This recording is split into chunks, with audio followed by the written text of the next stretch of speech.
Hey everyone, and welcome back to Infidelity Tales Lab. To all our viewers across America, Europe, Asia, and beyond, thank you for being part of our worldwide community. We hope you enjoyed today's story, so let's dive in. Chapter 1, Point of No Return. The midday sun cast harsh shadows across the mahogany desk where the divorce papers awaited my signature. I, Harrison Blake, former Delta Force operative turned security consultant, stared at the dotted line with a mix of anger and resignation. 15 years of marriage to Vanessa, ending with a stroke of a pen. Are you absolutely certain about this, Mr. Blake? Attorney Phillips adjusted his glasses, his expression professionally neutral. Once filed, the provisions we've discussed regarding assets and custody become binding. I nodded, recalling the previous night when I'd found yet another text message on Vanessa's phone. This time from Damon, discussing their weekend plans while I was supposedly in Chicago for work. It wasn't the first evidence of her infidelity, but it would be the last I'd tolerate. The arrangement gives her primary custody of Alex. Phillips continued. You'll have visitation every other weekend, and I'm aware of the terms. I interrupted, my voice carrying the edge that former teammates said made me frightening during operations. My son deserves stability. For now. What Phillips didn't know was that I'd been documenting everything for months. The late-night calls, the unexplained absences, the sudden need for girls' weekends that Instagram later revealed included a man with tattooed forearms and a smugly handsome face. Damon Reeves, former amateur MMA fighter, current owner of the CrossFit gym where Vanessa had suddenly developed an intense interest in fitness 18 months ago.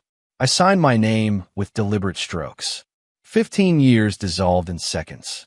I'll file these today, Phillips said, collecting the documents. The hearing is scheduled for next month, but these temporary arrangements take effect immediately. I barely heard him. My mind was already calculating, analyzing, preparing. Not for the separation that had happened months ago when Vanessa's betrayal became undeniable, but for what would come next. The house we'd shared in Lakeside Heights, a wealthy suburb outside Denver, felt hollow as I returned. Vanessa had taken the day off, supposedly for a doctor's appointment. Her car wasn't in the driveway, which meant she was likely with him. Again, I poured myself 2 fingers of bourbon and walked through the empty rooms. Photos of our life together still hung on walls. Skiing in Aspen, Alex's birth, family holidays, all monuments to something that no longer existed. I'd met Vanessa during my last deployment, a charity event for veterans. She'd been dazzling, ambitious, working in pharmaceutical sales with dreams of management. I've been battle-hardened, but searching for normalcy. We'd built this life brick by brick. The security consulting firm I'd founded after leaving active duty had flourished, giving us financial freedom beyond what either of us had imagined. Vanessa had risen through corporate ranks as planned. Alex had come along, bringing a joy I hadn't known possible. And now it was ashes. My phone buzzed, a text for Vanessa. We need to talk about the house when I get home. Damon thinks we should sell rather than letting you buy me out. Damon thinks, as if he had any right to opinions about my home, my assets, my family. I didn't respond. Instead, I ascended the stairs to my home office and unlocked the hidden compartment behind my military service shadow box. Inside lay the contingency plans I'd created over decades of high-risk operations, identities, accounts, and resources unknown to anyone, including Vanessa. Dad! Alex's voice startled me as I quickly closed the compartment. School had ended early today. I'd forgotten. Hey, buddy, I said, composing myself as I turned to face my son. At 10, he had Vanessa's hazel eyes, but my dark hair and build. How was school? Fine, he said, his expression troubled beyond his years. Is Damon coming over again today?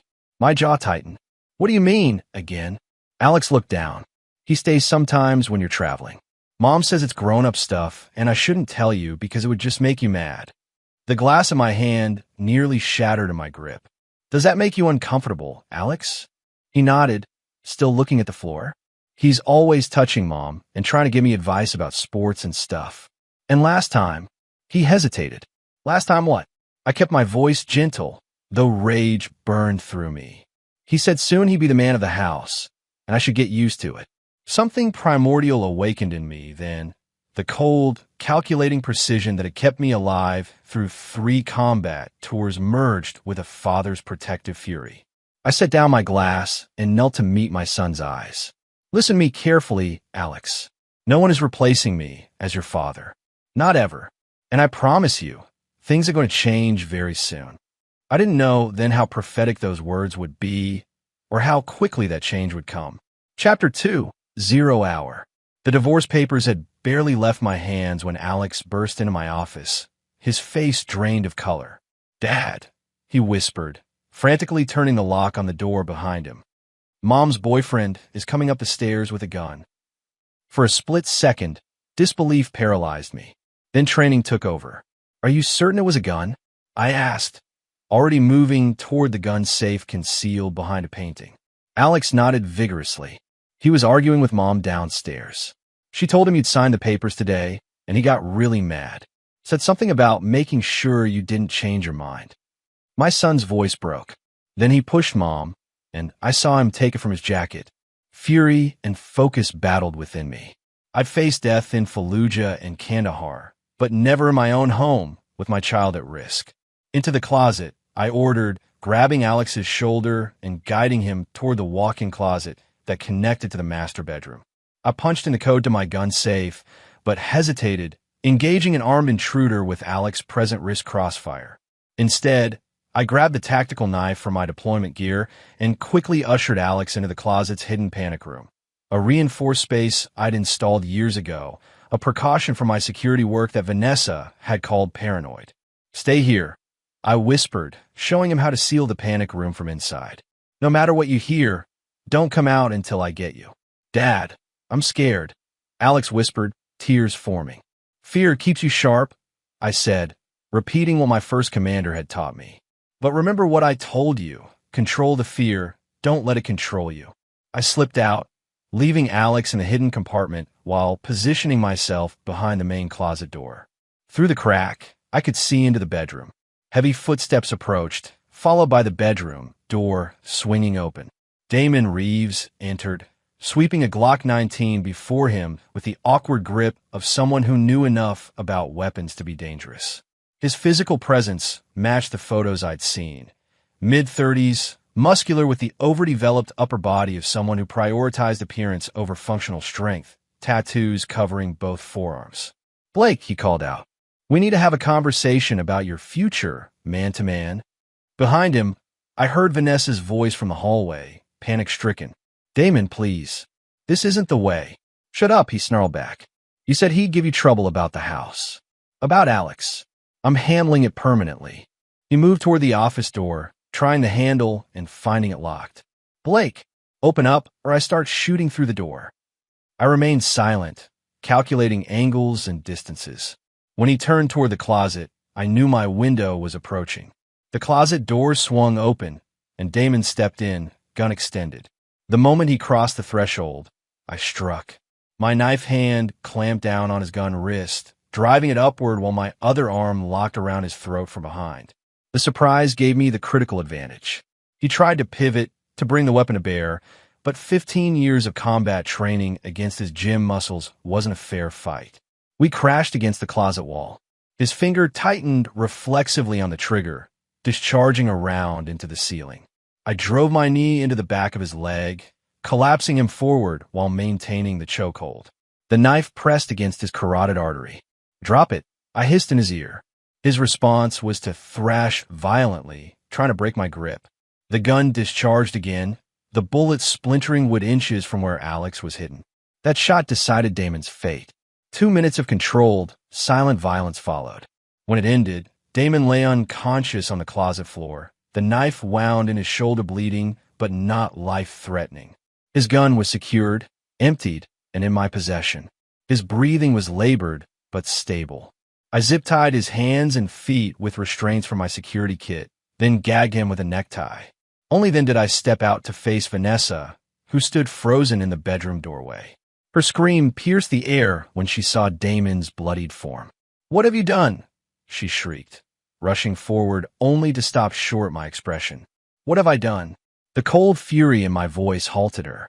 He came into my home with a gun, endangered our son, and you're asking what I've done?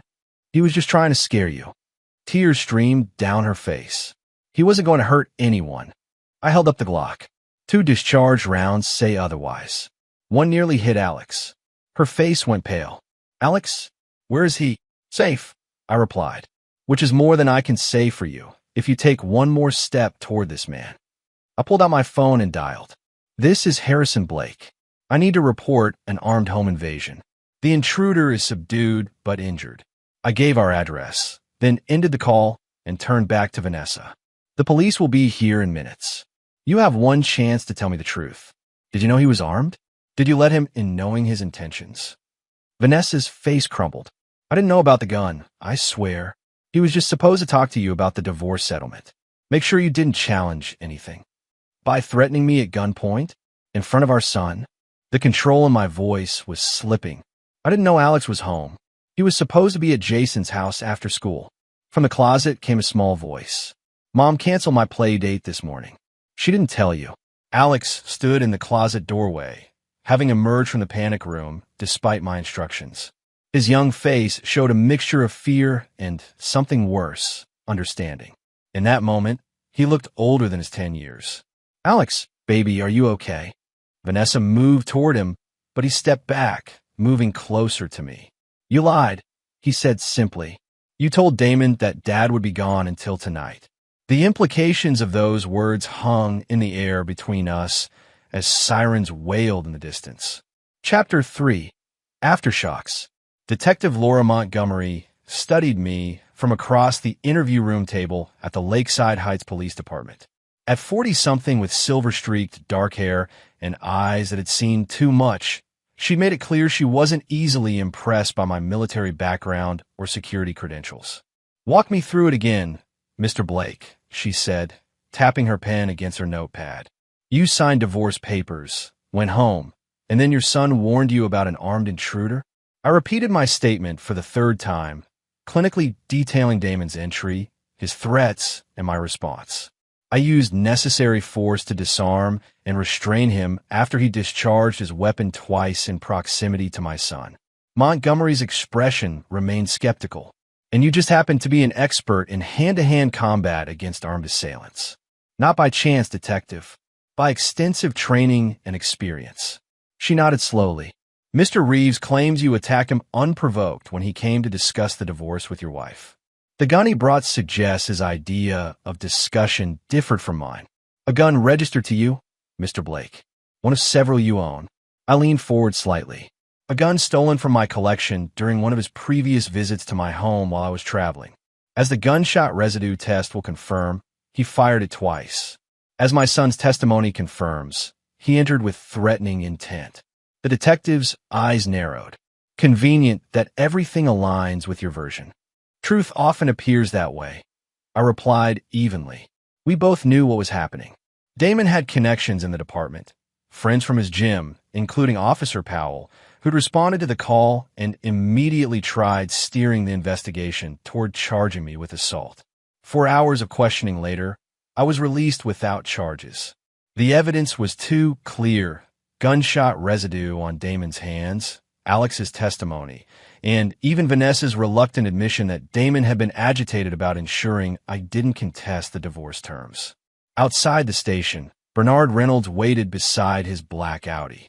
My oldest friend and the chief counsel for my security firm looked out of place in the police parking lot with his impeccable suit and silver-rimmed glasses. You look like hell, Harry, he said as I approached. Feel worse, I replied, climbing into the passenger seat. Alex, safe with my sister Mariah at her place. Vanessa tried to take him, but I intervened with a temporary emergency custody filing. Judge Winters granted it given the circumstances. Relief flooded through me. Bernard was not just my attorney, but my brother-in-arms from our first deployment. He'd lost a leg in the same firefight where I'd taken shrapnel on my back. We'd recovered together, started our civilian lives together, trusted each other implicitly. Damon, I asked as Bernard pulled onto the highway. Treated and released to police custody. Charged with breaking and entering, illegal possession of a stolen firearm, and assault with a deadly weapon. his attorneys already working on bail. I gazed out the window at the Colorado mountains in the distance. He'll be out by morning. Probably, Bernard agreed grimly. His gym trains half the department's officers. But he's facing serious charges, Harry. This isn't going away. Neither am I said quietly. Bernard shot me a concerned look. What are you planning? To protect my son. To finish what Vanessa started. Harrison, Bernard's voice took on the serious tone he used in critical business negotiations. I know that look. Whatever you're thinking, step back. We can handle this legally. The evidence supports self-defense. Vanessa's infidelity and Damon's attack strengthen your position for full custody. I remained silent, watching the familiar streets of Lakeside Heights pass by. The manicured lawns and elegant homes that had once represented success now seemed like a facade, pretty coverings for ugly truths. Pull over at Westridge Park, I said suddenly. Bernard complied, guiding the Audi into the small parking area beside the neighborhood park where I'd taught Alex to ride a bike. Once stopped, I turned to face my friend. I need you to understand something, Bernie. This isn't just about the divorce or custody anymore. That man came into my home with a gun. He endangered my son. He did it with Vanessa's knowledge, whether she admits it or not. You don't know that for certain. I do. I cut him off. Alex told the detective that Vanessa assured Damon I wouldn't be home until tonight. She created the opportunity, Bernie. She's been bringing him into our home for months, letting him play father to my son, undermining me. And today, she allowed him to bring a weapon into the house where our child lives. Bernard removed his glasses, rubbing the bridge of his nose. What are you saying, Harry? I'm saying they crossed a line, one that can't be uncrossed. So what's your play? Bernard asked quietly. Officially? I'll let the justice system handle Damon's charges. I'll petition for full custody based on today's events. I'll be the model of restraint and paternal concern. And unofficially, I looked out at the playground where Alex had once played innocently, unaware of his mother's betrayal or the violence that would enter his life. Unofficially, I'm going to dismantle their lives piece by piece. Not quickly, not obviously, but thoroughly. Bernard studied me for a long moment. You know I'll always have your back, but this path leads to places even we haven't been. I thought of Alex's frightened face, of the bullet hole in the ceiling inches from where he'd hidden, of Vanessa's tears for Damon rather than concern for our son. Some lines once crossed change everything, I said. Today wasn't just about infidelity or divorce. It was a declaration of war. As we drove away, my phone buzzed with a text from Detective Montgomery. Reeves made bail. Restraining order in place, but watch your back. I smiled grimly. Let them think I was the one who needed to watch my back. The truth was much different. In the shadowy world of my former profession, I'd learned that true vengeance wasn't swift and violent. It was patient, methodical, and inescapable. And I'd only just begun. Chapter 4, Recalculation. 3 weeks after the incident, I sat in Judge Eleanor Garner's chambers alongside Bernard, opposite Vanessa and her attorney, Philip Donovan, a divorce specialist known for aggressive tactics and steep fees. Let me be clear, Judge Garner said, her silver hair pulled back in a severe bun that matched her reputation for no-nonsense family court proceedings. This hearing isn't about your divorce settlement, which remains on schedule. It's about determining temporary custody arrangements in light of the violent incident in your home. Vanessa dabbed at her eyes with a tissue. Your Honor, what happened was terrible, but Harrison is twisting it. Damon made a mistake. A mistake, I interrupted, earning a sharp look from Bernard. Bringing a stolen gun into our home and discharging it near our son was a mistake. Mr. Blake, Judge Garner warned, you'll have your turn. Donovan smoothly interjected. Your Honor, Mr. Reeves has taken full responsibility for his actions and is complying with all court orders. Ms. Blake had no knowledge of his intentions and was herself a victim of his momentary lapse in judgment. She's been Alex's primary caregiver throughout the marriage while Mr. Blake frequently traveled for business. I bit back a retort as Bernard placed a cautioning hand on my arm. The judge turned to the court-appointed child psychologist. Dr. Winters, what is your assessment after speaking with a minor child? Dr. Winters adjusted her glasses. Alex Blake exhibits signs of acute stress following the incident. He expresses feelings of betrayal toward his mother and concern about Mr. Reeves. He feels safe with his father, but worries about future violence. Most concerning is his statement that his mother instructed him not to tell his father about Mr. Reeves' previous visits to the home. Vanessa flinched visibly, the tissue in her hand shredded under nervous fingers. After 2 hours of testimony, including Alex's recorded interview, Judge Garner rendered her decision. Temporary full custody is awarded to Harrison Blake, with supervised visitation for Vanessa Blake twice weekly at the Family Services Center. She held up a hand as Vanessa gasped. This arrangement will be reassessed in 3 months. Mr. Blake, you're ordered to make the minor child available for these visits and to engage in co-parenting counseling with Ms. Blake. As we exited the courthouse, Vanessa caught up to us on the steps, her face contorted with anger. "You planned this," she hissed, keeping her voice low as reporters lingered nearby, covering an unrelated case. "You wanted to punish me from the moment you found out about Damon. I didn't bring a gun into our home, Vanessa. I didn't endanger our son. This isn't over," she warned. "When people learn what you're really like, be very careful." I cut her off, my voice dropping to a register she'd rarely heard, the one reserved for truly dangerous situations. "You have no idea what I'm really like, but you're about to find out." The color drained from her face as Bernard steered me toward the parking garage. "That was unnecessary," he muttered once we were alone. "It was entirely necessary," I replied. "Phase 1 is complete. Now for Phase 2. Bernard sighed. The custody ruling went our way. Let's focus on finalizing the divorce advantageously and moving forward. I shook my head. You still don't understand. This was never just about custody or divorce terms.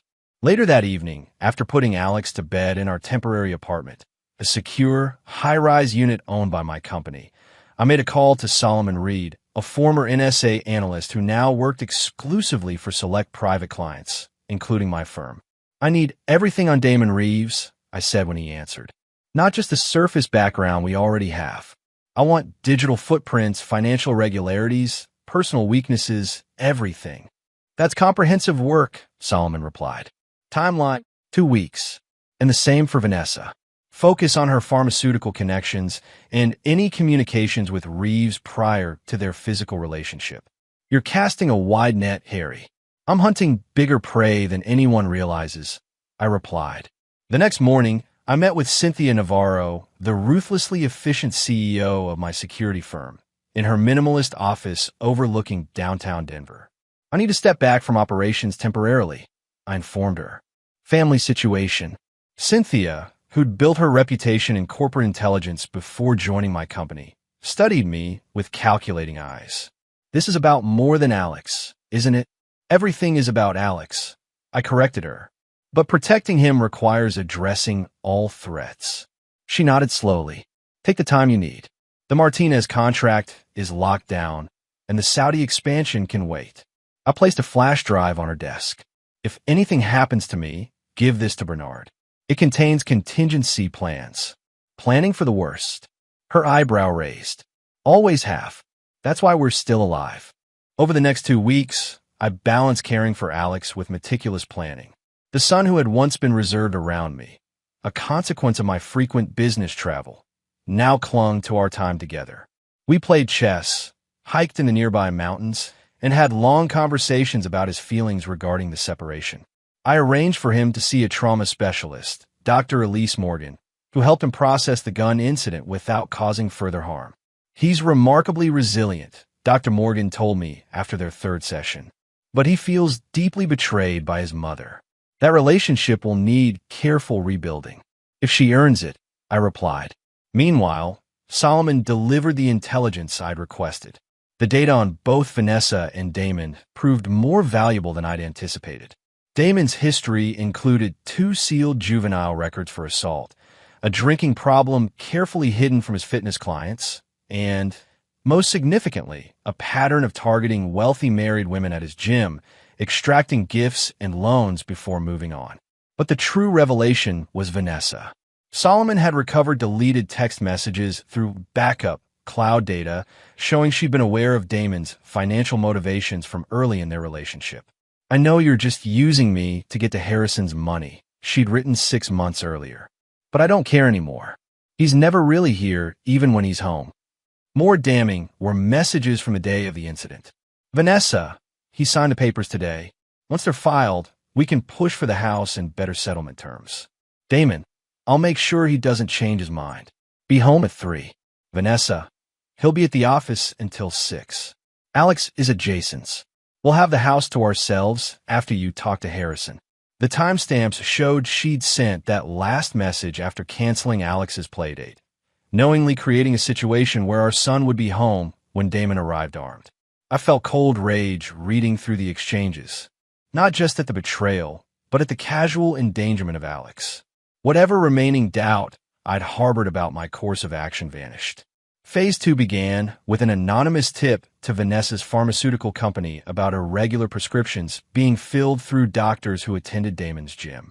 An ethics investigation followed, freezing her pending promotion and placing her under internal review. Next came financial pressure. Through shell companies, I acquired the loan on Damon's gym from the struggling local bank that held it, then called in past due maintenance requirements, forcing expensive renovations. When Damon attempted to secure financing from a private investor, actually an operative Solomon had planted, the terms included a background check that accidentally revealed his pattern of exploiting wealthy clients, which leaked to his gym membership. By month's end, Damon's business was bleeding members, and Vanessa was fighting to keep her job. Neither could prove any connection to me. "This feels excessive," Bernard commented during our weekly update at his lake house, where we spoke freely away from potential surveillance. "It's precisely calibrated." I corrected him, watching Alex play with Bernard's golden retriever near the shore. "They're experiencing exactly what they deserve. Consequences proportional to their actions." "And what's the end game?" Bernard asked. "Financial ruin? Public humiliation?" I smiled thinly. Phase 3. Chapter 5. Counterintelligence. The divorce hearing approached as autumn painted the Colorado landscape in fire colors. Despite Vanessa's attorney filing motions to expedite the process, Judge Winston had maintained the original schedule, giving me precious time to advance my strategy. Meanwhile, Damon's criminal case for the gun incident had hit unexpected complications.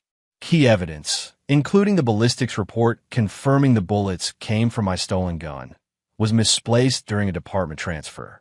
Detective Montgomery, who'd been building a solid case, was reassigned to a task force investigating drug trafficking. I knew exactly why. Solomon's intelligence had revealed that Damon's connections went beyond training police officers at his gym. He supplied performance enhancers to several department members, including Lieutenant Christopher Wells, who'd ordered Montgomery's reassignment. This corruption demanded adjustment to my plans. I couldn't rely on the justice system to properly penalize Damon, but I could use this corruption against him. One unseasonably warm October evening, I received an unexpected visitor at the apartment. Detective Montgomery stood at my door, out of uniform, her expression grim. "We need to talk," she said. "Not here." 20 minutes later, we sat in her car in an empty parking garage. "Your case against Reeves is being buried," she stated bluntly. "Wells pulled me off officially, but I kept digging. Reeves has half the department's tactical team buying steroids through his special client program. They won't touch him." "Why tell me this?" I asked, studying her carefully. "Because I've worked family violence cases for 15 years, and I know when a child is in danger." Her knuckles whitened on the steering wheel. "Your ex-wife is still seeing Reeves despite the restraining order. He was at her apartment last night when I conducted surveillance." This wasn't news to me. Solomon's team had documented their continuing relationship, but Montgomery's involvement was unexpected. "What's your interest here, detective?" Professional dedication doesn't usually extend to off-book surveillance. Montgomery was silent for a moment. "My sister was killed by her ex-husband after the department ignored her protection order because he was friends with officers. That was in Chicago 12 years ago. I transferred here afterward." Her personal motivation explained her persistence. It also made her a potential asset. "What do you want from me?" I asked. "Information," she replied. I believe Reeves is connected to a steroid distribution ring targeting wealthy clients through several high-end gyms. If I can prove that, his department protection evaporates. And you think I have this information? I think you've been investigating them independently. I've been a detective long enough to recognize when someone's running a parallel operation. She turned to face me directly. Your military background, your security connections. You're not just waiting for the courts to handle this. I consider my options carefully before responding. Let's say, hypothetically, I might come across information about Reeves' supplemental income streams. What happens to that information? It goes to the DEA task force, bypassing local jurisdiction. Her eyes narrowed, but only the drug-related activities. Whatever personal vendetta you're pursuing stays out of it. Hypothetically, I said, that arrangement could work. We established secure communication protocols, and I provided her with enough of Solomon's intelligence to launch a legitimate investigation while withholding anything that might implicate my ongoing operations. What Montgomery didn't know was that her involvement accelerated my timeline. If she was building a case against Damon, I needed to complete my plans before he was potentially taken into federal custody. The next day, I visited Vanessa during her supervised visitation with Alex at the Family Services Center. While Alex played in the activity room, I requested a private moment with her in the adjoining observation area. "What do you want?" she asked, the strain of recent weeks evident in the dark circles under her eyes and her uncharacteristically disheveled appearance. "To understand," I said, maintaining a neutral expression. "Was it worth it, Vanessa? Your career is imploding, Damon's gym is failing, and you've lost custody of Alex. Was destroying our family worth it?" Anger flashed across her face. "You're enjoying this, aren't you?" The perfect, controlled Harrison Blake finally showing emotion, revenge. "I'm simply curious about your cost-benefit analysis," I replied calmly. "You had a successful career, financial security, and a son who adored you. Now you have supervised visitation and a boyfriend who's facing criminal charges. You have no idea what it was like being married to you," she hissed.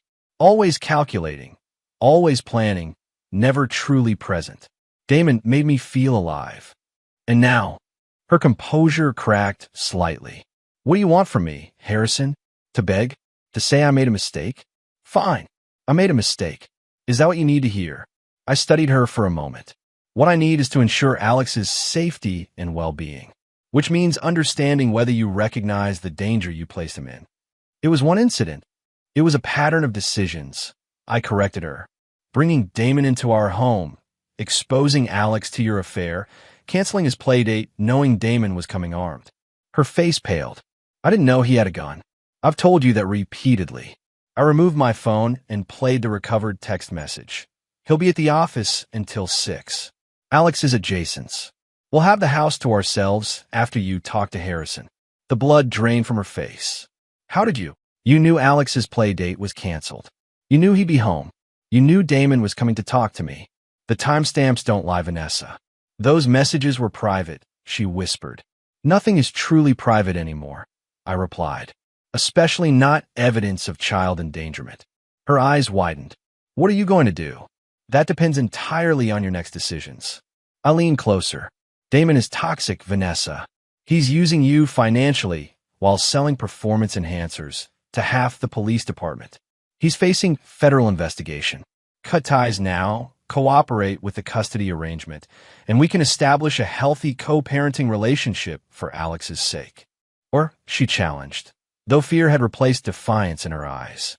"Or I'll be forced to use every resource at my disposal to protect our son, including these messages and other evidence I've gathered." She was silent for a long moment, processing the implications. Finally, she asked, "How do I know you won't use it anyway? You've clearly been building a case against me. Because despite everything, you're still Alex's mother. He loves you, even through his current feelings of betrayal. I won't destroy that relationship unless you force my hand." Before she could respond, the visitation supervisor returned with Alex, ending our conversation. That night, alone in my apartment after Alex was asleep, I received a text from an unknown number. "Wells is moving evidence tomorrow. Reeves likely tipped off. LM. Montgomery's warning meant the corruption ran deeper than we'd thought. I immediately contacted Solomon to accelerate our digital surveillance on Lieutenant Wells and to secure backup copies of all evidence against Damon. The next morning, I dropped Alex at school and headed to a prearranged meeting with Bernard at his office. As I entered the parking garage, I noticed a black SUV with tinted windows idling near the entrance. Instinct and training immediately put me on alert. I circled to the secondary entrance, hand moving closer to the concealed sidearm I'd carried since the incident in my home. As I rounded the corner, two men emerged from the stairwell, both with the unmistakable build and movement patterns of experienced fighters. "Mr. Blake," the taller one called out. "Lieutenant Wells would appreciate a word." I assessed my options in a fraction of a second. These were police officers operating outside official channels, dangerous territory. "I prefer to schedule meetings through proper channels," I replied, continuing toward my vehicle while maintaining awareness of their positions. "This isn't optional," the second officer said, moving to block my path. "Everything's optional," I countered, meeting his gaze directly. "For instance, I could option to release the footage from this garage's security cameras showing two officers attempting to intimidate a private citizen. Or I could option to contact internal affairs about Lieutenant Wells' arrangement with Damon Reeves regarding pharmaceutical distribution." Their expressions confirmed my suspicions before they could mask their reactions. "You're making serious accusations," the first officer warned. "Not yet," I replied, "but I could be, depending on your next move." A tense silence followed before the taller officer stepped aside. "The lieutenant just wanted to clarify some points about your ongoing custody case." "My attorney handles all legal matters," I said, moving past them to my car. "He'll be happy to address any legitimate concerns through proper channels." As I drove away, I called Solomon. "Wells, send enforcers. Escalate to Phase 3 immediately." Phase 3 was the end game, the culmination of weeks of intelligence gathering and strategic positioning. It wasn't just about punishing Vanessa and Damon anymore. The corruption I'd uncovered threatened Alex's safety more broadly. The system that should protect him was compromised. By evening, Solomon had compiled and anonymously distributed evidence packages to the DEA, FBI, and State Police Oversight Committee, bypassing the corrupted local chain of command. Simultaneously, financial records showing Wells' unexplained income were discovered during a routine audit at the credit union used by department employees. The first domino had fallen. Now I needed to ensure Vanessa understood exactly what was happening and the choice she faced. I sent her a simple text: "Federal investigation launching tomorrow. Last chance to distance yourself. For Alex's sake." Her response came hours later. "What do I need to do?" Chapter 6: Leverage. The Denver Morning News led with the story. Multiple officers detained in performance enhancer investigation. Lieutenant Wells and 3 other officers had been taken into custody by federal agents. The report mentioned a local gym owner being sought for questioning, though Damon wasn't named explicitly. Vanessa called me minutes after the broadcast, her voice tight with panic. "Harrison, what have you done?" "I didn't do anything," I replied truthfully. "Federal agencies acted on evidence of criminal activity. The question is what you're going to do now." "Damon keeps calling me," she admitted. "He wants me to let him stay in my apartment. Says people are trying to frame him." "And what do you believe?" Her silence spoke volumes before she finally answered. "I don't know what to believe anymore. Everything's falling apart. Meet me at Riverside Park in 1 hour," I instructed. "Come alone. This is your opportunity to make the right choice for once."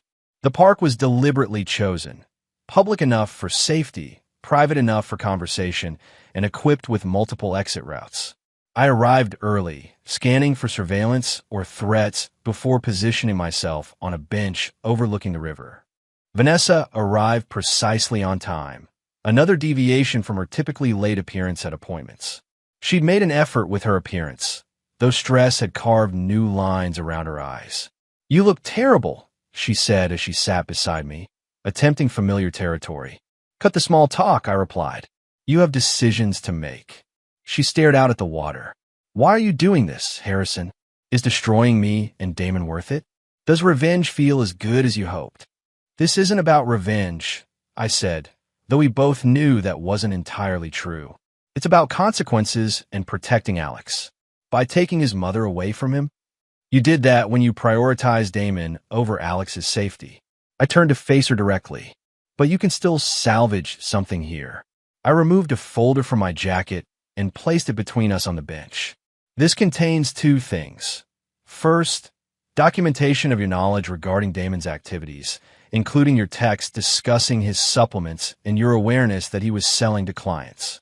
Second, a sworn affidavit I've prepared for you to sign, stating that you were manipulated by Damon, were unaware of the extent of his illegal activities, and are willing to cooperate with authorities. She opened the folder with trembling hands, scanning the contents. You want me to turn on Damon? I want you to choose Alex over a man who brought a gun into your son's home. The internal struggle played across her face, self-preservation warring with whatever attachment she'd formed to Damon, pride battling reality. What happens if I sign this? She asked finally. You provide a formal statement to Detective Montgomery, who, unlike Wells, is untainted by Damon's corruption. You cut all contact with Damon.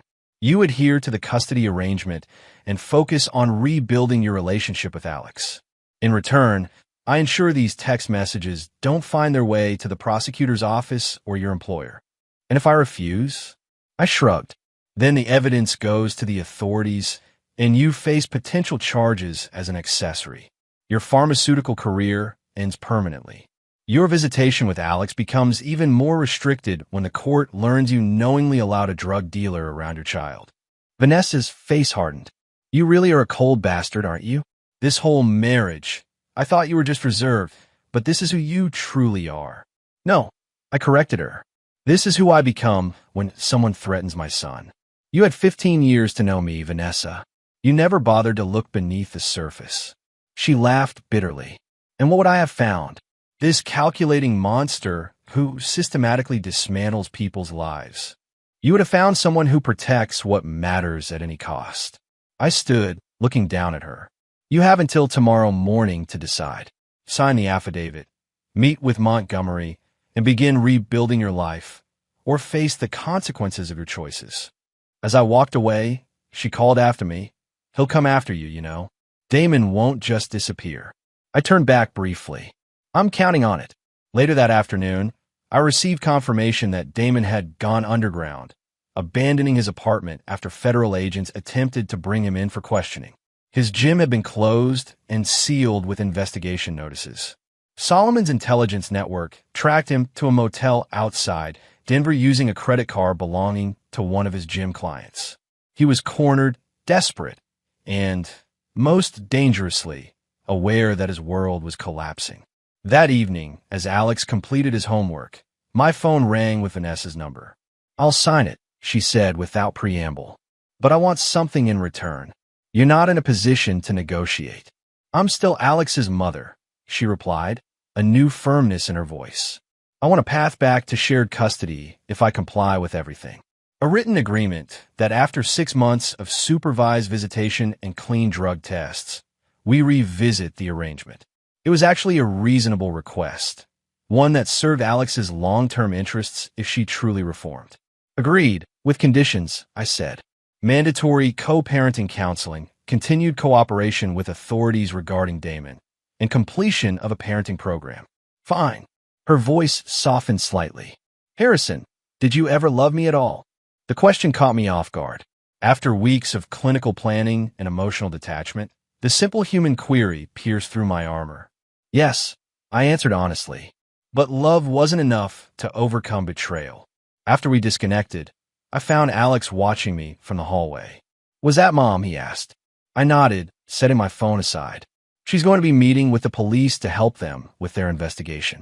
Alex processed this with the serious expression that had become common since the incident. Is she in trouble?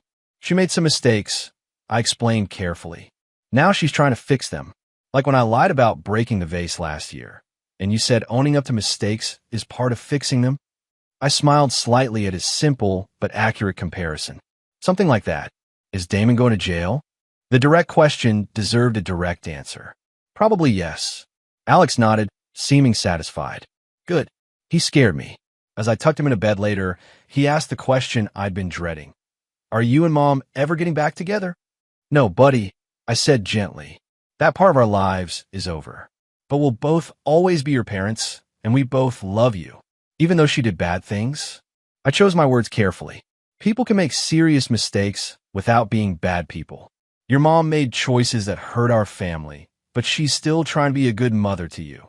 As Alex drifted to sleep, my phone vibrated with a text from Detective Montgomery. Reeves on the move. Headed toward your previous residence. Officers en route, but delayed. I immediately activated the security protocols I'd established weeks earlier. The apartment had multiple layers of protection, and Bernard was on standby to come stay with Alex, if necessary. But Damon going to my former home, rather than my current location, suggested he didn't know where we were living now. That gave me an advantage and an opportunity to end this definitively. I called Bernard. I need you here with Alex. Emergency Protocol 3. On my way, he replied without hesitation. Are we under threat? Not yet. I'm going hunting. Chapter 7. Endgame. The night air carried a biting chill as I parked 3 blocks from my former home in Lakeside Heights. The house stood dark and empty, having remained unoccupied since the incident with Damon. Though Vanessa had initially fought to keep it in the divorce, recent events had forced her to agree to selling it and splitting the proceeds. I moved through the shadows between properties, avoiding streetlights and security cameras. A tactical vest beneath my jacket held essential equipment. Not for an assassination as Damon might expect, but for a carefully orchestrated conclusion. Solomon's last update had confirmed Damon was approaching the area in a stolen Honda Civic, having abandoned his recognizable Range Rover. The police response Montgomery had mentioned was deliberately delayed, part of our arrangement to give me time to implement the final phase. The backdoor security system recognized my biometrics, allowing silent entry. Inside, the house felt hollow. Furniture remained, but personal items had been removed during my controlled exit weeks earlier. I moved efficiently through the darkened rooms, placing small devices at strategic points before settling into position in the upstairs office, the same room where this had begun with the divorce papers and Alex's warning. At 11:42 p.m., headlights swept across the front windows as a vehicle parked down the street.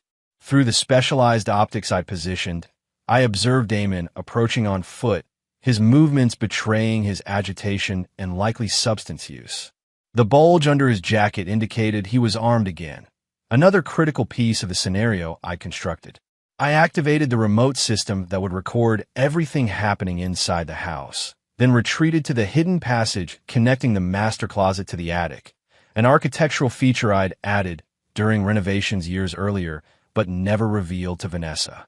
Damon entered using a key, presumably provided by Vanessa during their affair, and moved cautiously through the first floor. "Blake," he called out, his voice echoing in the empty house. "I know you're here. Your car's down the street." The vehicle he'd spotted was actually driven by one of Solomon's operatives, positioned to draw Damon in. The fiction that I might be waiting for him had been carefully crafted through digital breadcrumbs for him to follow. "You think you can destroy everything I've built?" Damon shouted, growing bolder as he moved through the kitchen. "You and your bitch ex-wife are both going to pay." He ascended the stairs, gun now drawn, a revolver rather than my stolen Glock. Interestingly, as he reached the top landing, I activated the first device. Vanessa's voice emanated from the master bedroom. "Damon, is that you? In here quickly." It was a composite recording created from various phone conversations, indistinguishable from reality to Damon's adrenaline-flooded perception. He moved swiftly toward the bedroom, pushing the door open. "Vanessa? What the hell are you?" The second device activated, projecting a holographic image of Vanessa for 3 crucial seconds, long enough for Damon to instinctively fire at the perceived threat. The gunshot reverberated through the empty house as the bullet embedded in the wall. Immediately, lights flooded the room, appearing to Damon as if he'd triggered some security system. "Police! Drop your weapon." My voice, modulated through speakers to sound like a megaphone announcement from outside, completed his disorientation. Damon panicked exactly as predicted, firing again at shadows before running toward the stairs. At that moment, I emerged from my hidden position and moved silently behind him. "It's over, Damon," I said calmly. He whirled, bringing his gun to bear, but I was already in motion. Years of combat training against his gym-developed physique wasn't a contest. I disarmed him with a precise strike to his wrist, sending the revolver skittering across the hardwood floor. "You!" he snarled, lunging forward with a wild punch that I easily sidestepped. "Me," I agreed, delivering a calculated strike to his solar plexus that dropped him to his knees. "What the fuck is happening?" he gasped, trying to regain his breath. "Justice," I replied, "customized specifically for you." Damon struggled to his feet, eyes darting toward his lost weapon. "You think you can just take everything from me?" "The gym, Vanessa. You never had anything worth taking," I interrupted. "Your gym was built on selling illegal substances. Your relationship with Vanessa was manipulation. And now you've broken into my home with a weapon again and fired shots. But this time, it's all being recorded." I gestured to the surveillance devices now visibly activated around the room. Understanding dawned in his eyes, followed by desperate rage. He charged me with the reckless abandon of someone with nothing left to lose. What followed wasn't a fight so much as a demonstration. Each of his attacks met precise counters. Each wild swing answered with controlled force. I allowed him to exhaust himself against my defenses before methodically dismantling him. A dislocated shoulder, a fractured wrist, a precise strike to the knee that would require surgical repair. As he lay groaning on the floor, I retrieved his weapon using a handkerchief.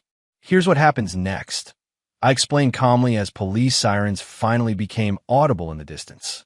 "You're going to be arrested for breaking and entering, attempted murder, illegal possession of a firearm by a person under indictment, and violation of a restraining order. The recording will show you fired at what you believed was Vanessa, attempting to kill her for cooperating with authorities. You set me up," he spat through bloodied teeth. "I created an opportunity," I corrected him. "You made every choice that led you here, starting with bringing a gun into my home where my son was present." The sirens grew louder. "Federal charges carry 15 to 20 years, I continued. "By the time you're released, if ever, you'll be a middle-aged ex-con with no assets, no career prospects, and a body broken by the prison system. Vanessa has already signed an affidavit detailing your drug distribution and how you manipulated her. You have no allies left." "I'll tell them everything," Damon threatened weakly. "How you planned this, how you've been targeting me. With what evidence?" I smiled thinly. "A desperate claim from a drug dealer caught trying to murder his former girlfriend? Against a decorated veteran and respected security consultant who was nowhere near this house tonight, according to multiple witnesses currently placing me across town." The realization of his complete defeat registered in his eyes as flashlight beams pierced through the windows. Detective Montgomery had timed the police response perfectly. I leaned closer. "Remember this moment, Damon. Remember that you brought this on yourself the instant you endangered my son." As officers breached the door downstairs, I slipped through the hidden passage one final time, leaving Damon to face the consequences of his actions alone. From a neighboring property, I watched as he was carried out on a stretcher, handcuffed despite his injuries. Montgomery exited last, evidence bags in hand, her expression professionally neutral, though her eyes scanned the perimeter knowingly. Phase 3 was complete.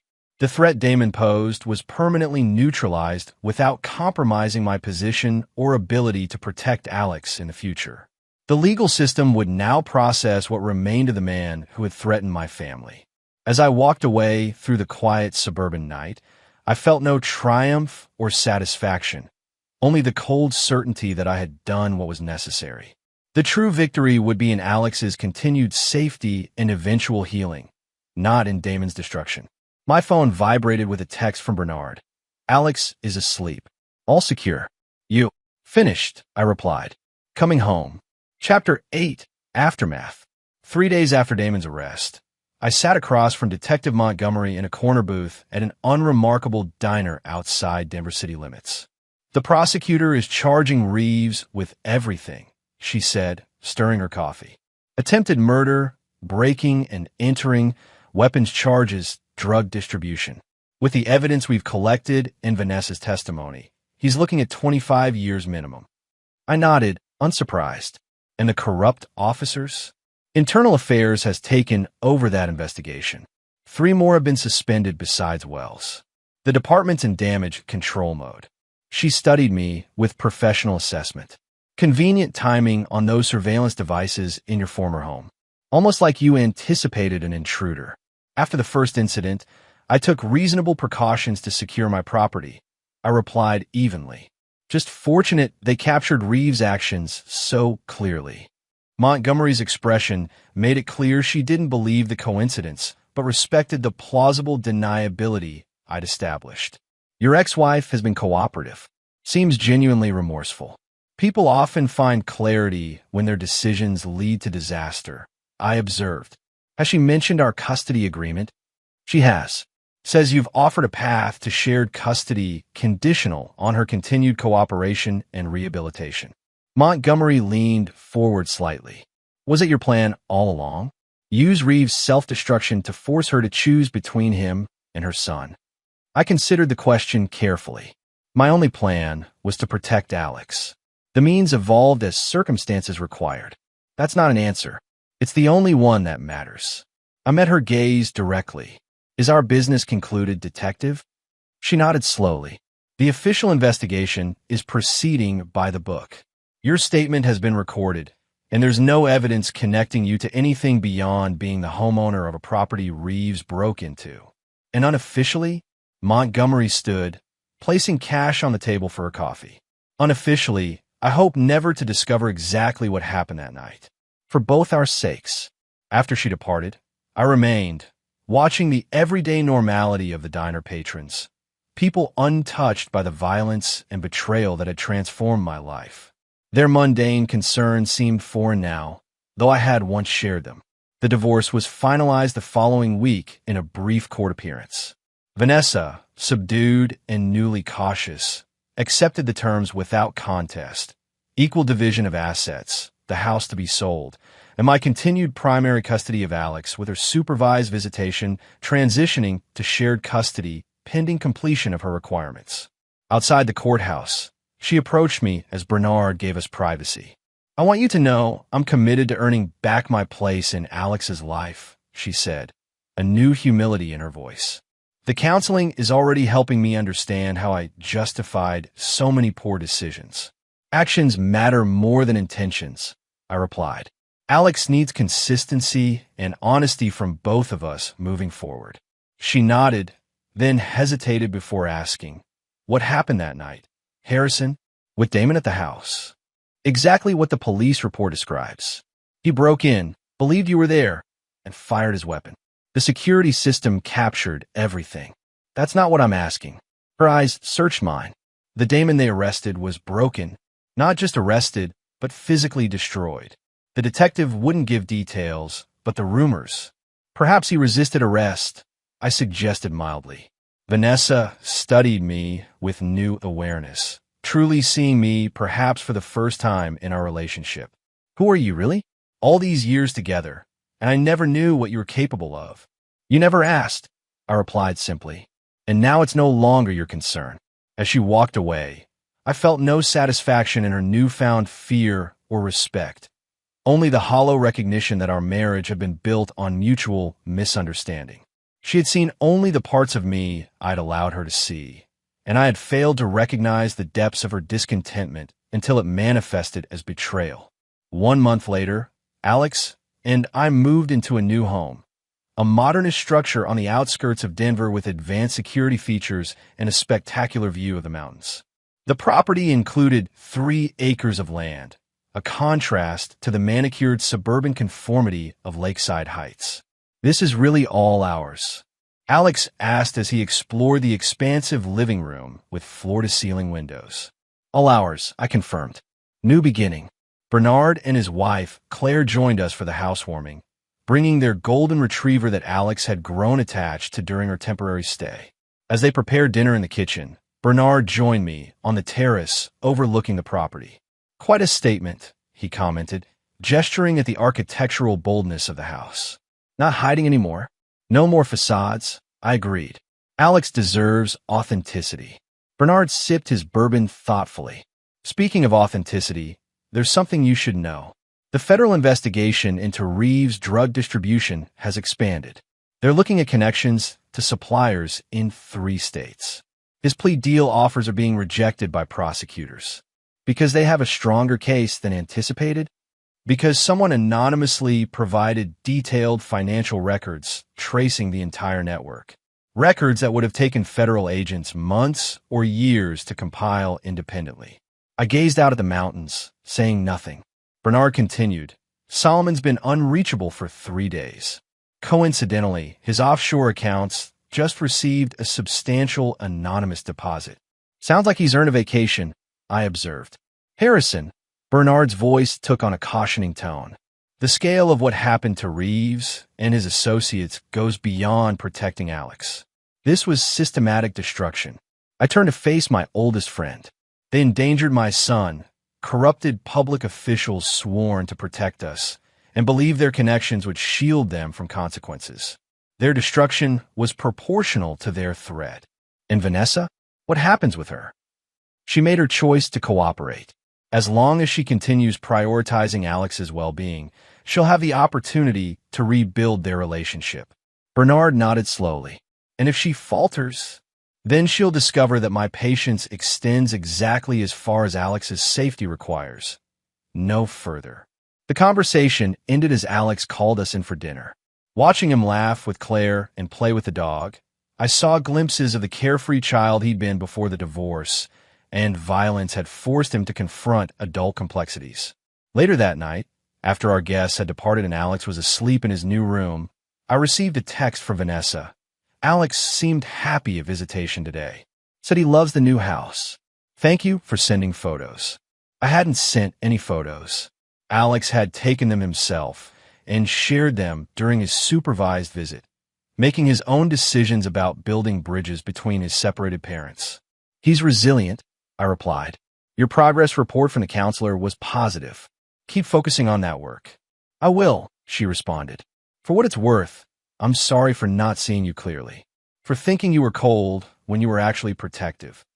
I left the message unanswered. Whatever understanding Vanessa had finally reached about my nature came too late for reconciliation, but might serve Alex's interests going forward. As I moved through the new house, securing it for the night, I reflected on the transformation of the past months. The man who had signed divorce papers in that suburban office seemed distant now, constrained by social expectations and the fiction of normal family life. That man had died the moment Alex ran into the room with news of an armed intruder. What emerged in his place was clearer, more focused, and unbound by conventional limitations when it came to protecting what mattered. I checked the advanced security system one final time before looking in on Alex, sleeping peacefully in his new bedroom. Whatever the cost of the recent months had been in moral compromise, in revealing my true nature, in shattering the comfortable illusions of suburban life, seeing him safe made it worthwhile. The ruthlessness Vanessa had finally recognized wasn't new. It had always been there, honed in combat zones and maintained through years of security work. I had simply kept it contained, controlled, hidden behind the facade of a successful businessman and father. Now that facade was gone, replaced by something more authentic, if darker. And in that authenticity lay an unexpected freedom. To protect, to enforce boundaries, and to ensure that those who threatened my family would always face consequences beyond what conventional justice might provide. Chapter 9. Equilibrium. 6 months after Damon's arrest, life had settled into a new rhythm. My security firm continued to thrive under Cynthia's management, while I maintained a reduced role that allowed more time with Alex. His nightmares about the gun incident had gradually subsided through consistent therapy, and his relationship with Vanessa had begun cautious rebuilding during increasingly normal visitations. Damon Reeves had accepted a plea deal for 18 years after the federal case against his drug distribution network proved overwhelming. Lieutenant Wells and 2 other officers had been indicted for corruption, with more departmental resignations following as the investigation widened. Detective Montgomery had been promoted to lead a new internal affairs unit specifically targeting corruption. The systematic dismantling of everyone involved in endangering Alex was complete. What remained was ensuring his continued security and well-being. On a crisp spring morning, I sat in Dr. Morgan's office for our quarterly consultation about Alex's progress. "He's showing remarkable resilience," she noted, reviewing her notes. "The transition to shared custody has been smoother than anticipated, likely because of the gradual nature and the consistent boundaries you've both maintained." "And the lingering trauma from the gun incident?" I asked. "Significantly reduced. He still experiences occasional anxiety, particularly around loud noises, but the acute symptoms have resolved." She set aside her notebook. "However, there is something I'd like to discuss with you directly, Mr. Blake." "Go ahead." "Alex has developed a concerning perception about consequences and forgiveness," she explained carefully. "He's expressed several times that people who hurt us get what they deserve, and that Dad makes sure bad people pay.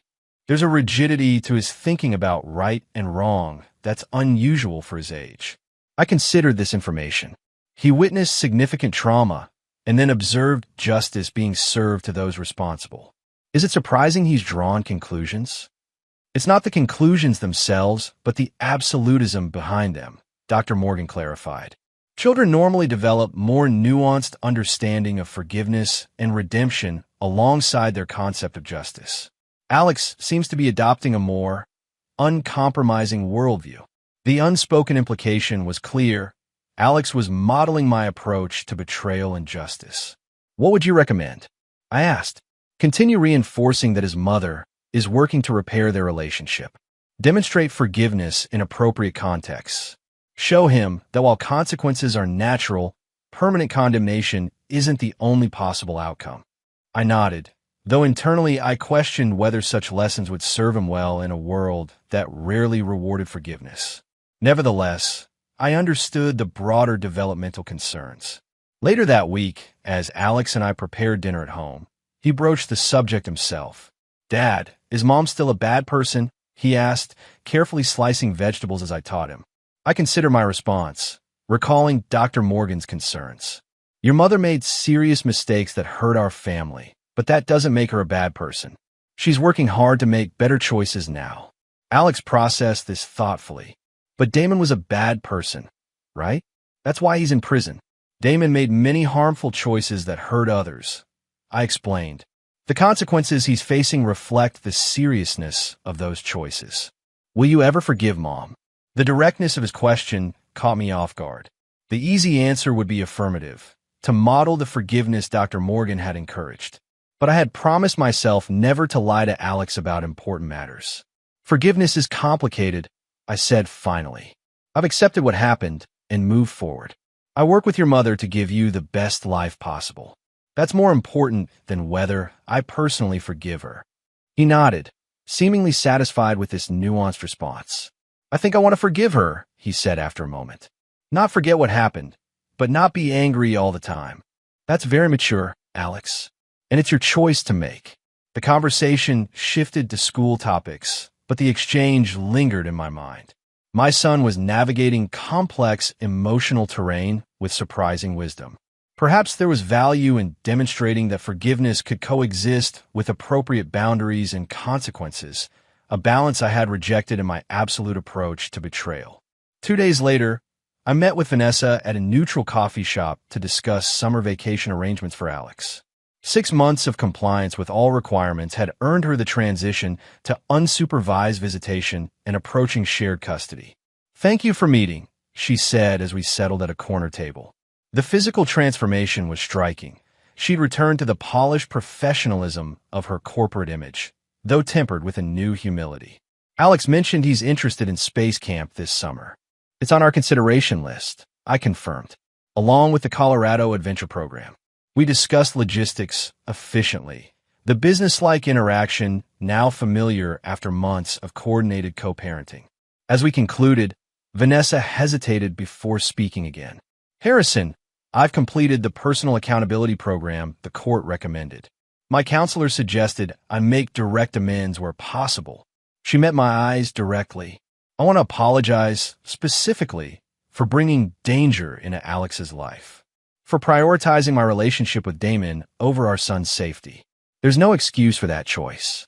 I studied her carefully, assessing the sincerity behind her words. Why tell me this now? The custody arrangement is proceeding as agreed. Because it's true, and it needs to be said. Her expression held no manipulation or hidden agenda I could detect. I've had months to reflect on how I rationalized each decision that led to Alex being endangered. I'll live with that guilt regardless of legal consequences or custody arrangements. The genuine remorse in her voice triggered an unexpected realization. Her suffering was no longer relevant to my objectives. Alex was safe. The threats had been neutralized. Vanessa's continued punishment served no strategic purpose beyond satisfaction of a vengeance that no longer burned as brightly. We both want what's best for Alex moving forward, I said finally. Your commitment to that goal is what matters now. She nodded, accepting the response without pushing for explicit forgiveness she knew would not be forthcoming. As we prepared to leave, she asked, "Has Alex said anything about our visits?" I'm trying to gauge if we're making progress. I consider the question, recalling my son's words about wanting to forgive. He values the consistency. He mentioned recently that he's working on processing his feelings about everything that happened. Relief flickered across her face. That's more than I deserve, but I'm grateful for it. As I drove home afterward, I reflected on the exchange. The cold, methodical vengeance that had driven me for months had accomplished its purpose. Alex was safe, those who threatened him removed from our lives, and systems in place to prevent future harm. The continuation of that vendetta against a genuinely remorseful Vanessa served no practical purpose. That evening, Bernard visited to discuss a security contract his law firm was considering with my company. "You seem pensive," he observed as we sat on the terrace after concluding business. "Trouble with Vanessa?" "The opposite," I replied. "She appears genuinely reformed. Prioritizing Alex, maintaining boundaries, fulfilling all requirements without complaint. And that bothers you?" Bernard asked with the directness of old friendship. I considered the question. It challenges my narrative. I categorized her with Damon as a threat to be neutralized. But unlike Damon, she's demonstrated capacity for change, Bernard noted.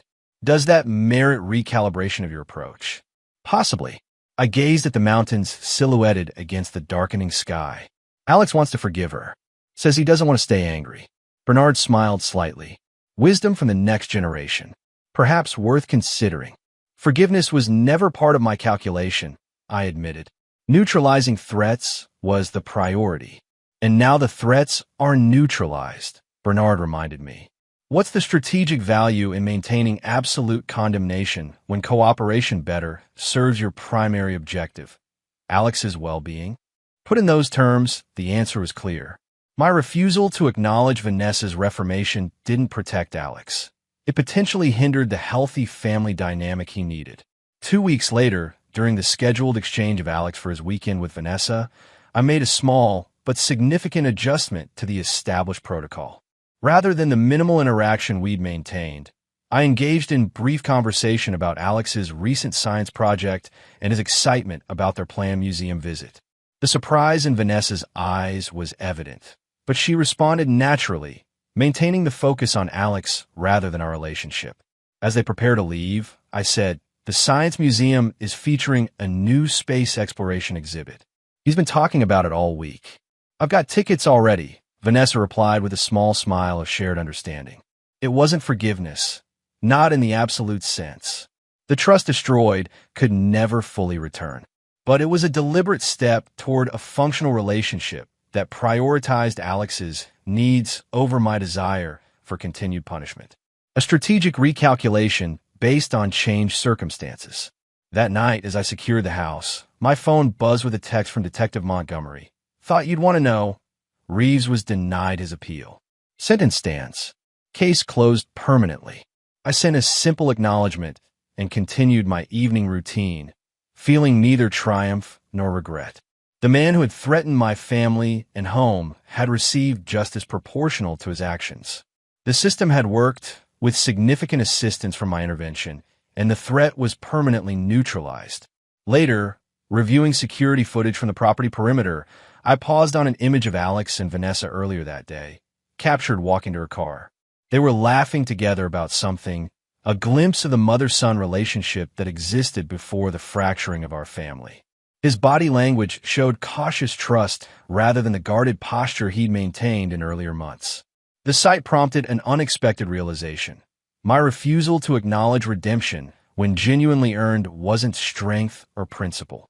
It was rigid thinking that potentially limited my ability to adapt to changing circumstances.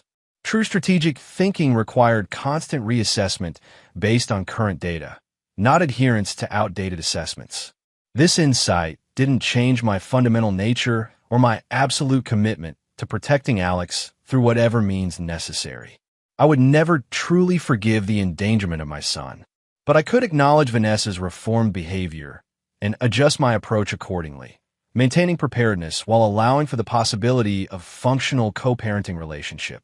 As for Damon and the corrupt officers who had enabled him, no such recalculation was necessary. Their threats had been permanently neutralized through precisely calibrated consequences. Their permanent removal from our lives ensured Alex's continued safety. The line remained clear.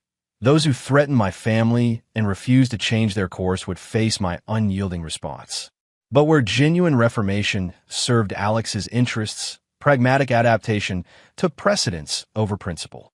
In that balanced approach, ruthless when necessary, measured when appropriate, lay the path forward. Not forgiveness in the conventional sense, but strategic equilibrium that prioritized what truly mattered: my son's safety, security, and future. The man who had signed divorce papers 6 months earlier had been permanently transformed by the events that followed.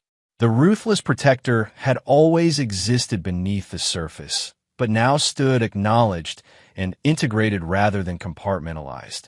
As I completed my security checks and looked in on Alex's sleeping form, I recognized that this transformation wasn't a deviation from my true self, but a fuller realization of it. Uncompromising in protection, adaptable in strategy, and guided by a single, unwavering priority: my son's well-being.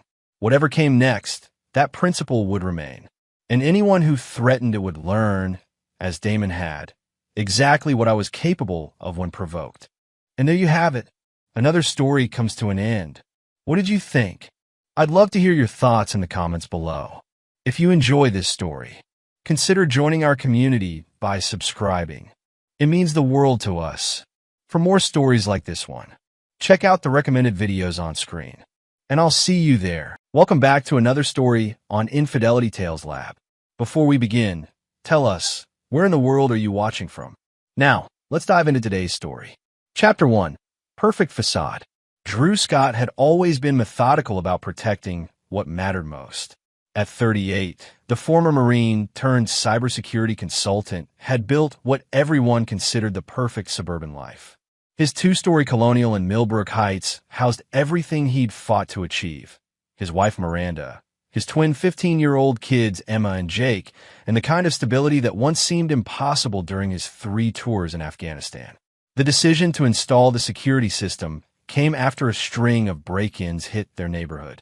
Drew had researched every option, finally settling on Sentinel Pro's comprehensive package: 12 cameras, motion sensors, and most importantly, 24/7 cloud storage with remote monitoring. Seems like overkill, Miranda had said, watching the technicians wire their home like Fort Knox. She stood in their granite-countered kitchen, her dark hair pulled back, wearing that distant expression Drew had noticed more frequently lately. "We're not exactly living in a war zone." "Maybe not," Drew replied, testing the app on his phone. "But I've learned the hard way that being prepared beats being sorry." Miranda's laugh held an edge he couldn't quite place. Always the soldier. The kids were more enthusiastic. Jake, ever the tech enthusiast, peppered the installer with questions about data encryption and storage protocols. Emma, more practical like her father, appreciated the peace of mind it would bring. "Dad's just being protective," Emma said, nudging her twin. "Remember when he made us take those self-defense classes? Which totally saved you, but when that creep followed you home from school, Jake countered. Drew smiled at the memory. The classes had been Miranda's idea. Actually, though she'd backed out after the first session, claiming she was too busy with her work as a pediatric nurse at Millbrook General. That should have been the first red flag, Drew would later realize. Miranda had always been cautious about safety, sometimes obsessively so. The installer, a middle-aged man named Earl Rankin, finished the final calibrations as evening approached. "Systems live, Mr. Scott. You'll get alerts on any motion after 10 p.m. until 6 a.m., unless you disable it. The cameras store everything in the cloud automatically." What about accessing the footage? Real simple. Log into your account on any device. Company policy requires we keep a backup monitoring service for the first month, just to make sure everything's working properly. Earl packed his tools, glancing around their immaculate home. "Beautiful family you got here. This system will keep him safe." That night, Drew felt a satisfaction he hadn't experienced in months. The soft hum of the security system, the small red lights blinking in corners, the knowledge that every inch of his home was protected, it all contributed to the first peaceful sleep he'd had since the neighborhood incidents began. He didn't know it would be his last peaceful night for a very long time. Chapter 2. The Warning Call. Drew was reviewing quarterly security audits for his largest client when his phone rang at 11:47 a.m. The caller ID showed Sentinel Pro's service number. "Mr. Scott? This is Earl Rankin from Sentinel. I installed your system yesterday. Everything working okay?" A long pause. "Sir, I need to ask you something, and I want you to listen carefully. Where are you right now?" The tone made Drew's combat instincts flare. "At my office downtown." "Why? Are your children at school?" "Earl, what the hell is going on?" "Sir, I monitored your system last night as part of our standard protocol." Earl's voice was shaking. "I saw the 3 a.m. footage from your kitchen camera. I had to step away from my desk. Made me physically sick." Drew's blood chilled. "What did you see?" "I'm deleting the footage permanently. As a father speaking to another father, get your kids and leave that house. Today." "Why? What happened?" Earl paused. "Sir, what I saw your wife doing, stay away from her. I've already notified the police, but you need to move fast." The line went dead. Drew's mind raced through possibilities, none of them good. Miranda had left early that morning for her shift at the hospital, kissing him goodbye with the same routine affection she'd shown for months. The kids were at Millbrook High, safe in their classes. He called the school first, using the family emergency code they'd established years ago. "This is Drew Scott, Emma and Jake's father. I need them released immediately for a medical emergency." 20 minutes later, both kids were in his truck, confused and concerned. "Dad, what's wrong?" Emma asked. "You look like you've seen a ghost." "We're going to stay at Uncle Sam's for a few days," Drew said, referring to his brother who lived an hour outside the city. "There might be a problem with the house." Jake frowned. "What kind of problem?" Drew gripped the steering wheel tighter. "The kind that requires us to be somewhere else while it gets sorted out." Before leaving town, Drew made one stop at an electronics store where he purchased a high-end laptop and portable hard drive. If Earl had deleted the footage from Sentinel servers, Drew needed to access his personal cloud account before Miranda realized what was happening. At Sam's house, Drew sent the kids inside while he remained in the truck. His brother Sam Wyatt, a successful contractor who'd built his own slice of rural paradise, understood when Drew said he needed space to handle a situation. With shaking hands, Drew logged into his Sentinel account. The footage from the previous night was still there in his personal cloud storage. He found a 3 a.m. timestamp and clicked play. What he saw made him understand why Earl had vomited. The kitchen camera showed Miranda, his wife of 17 years, moving with practiced efficiency. She wore latex gloves and had laid out various items on the counter: small glass vials, a syringe, and what appeared to be prescription bottles. But that wasn't the horrifying part. The horrifying part was watching her prepare what looked like doctored food and drinks, methodically adding substances from the vials. She labeled containers with masking tape, writing DE and J, his and the kids' initials. Then she placed everything in specific locations in the refrigerator and pantry. Drew watched 23 minutes of footage, his wife moving through their kitchen like a chemist preparing poison. The final moments showed Miranda cleaning up, disposing of the gloves and vials in a garbage bag, then carrying the bag outside. The camera lost sight of her, but she returned empty-handed 15 minutes later. Drew's hands were shaking as he copied the footage to his hard drive. His wife, the mother of his children, the woman he'd trusted with everything, was systematically drugging their family. But why? And for how long? As he stared at the screen, Miranda's behavior over the past months began making terrible sense. Her increased interest in cooking special meals, her insistence that they eat together as a family, the gradual changes in how he and the kids had been feeling, the fatigue, the occasional dizziness, the minor memory lapses they'd all attributed to stress. Drew realized they'd been living with a predator who'd been slowly poisoning them. The only question now was what she planned to do once whatever she was giving them reached its intended effect.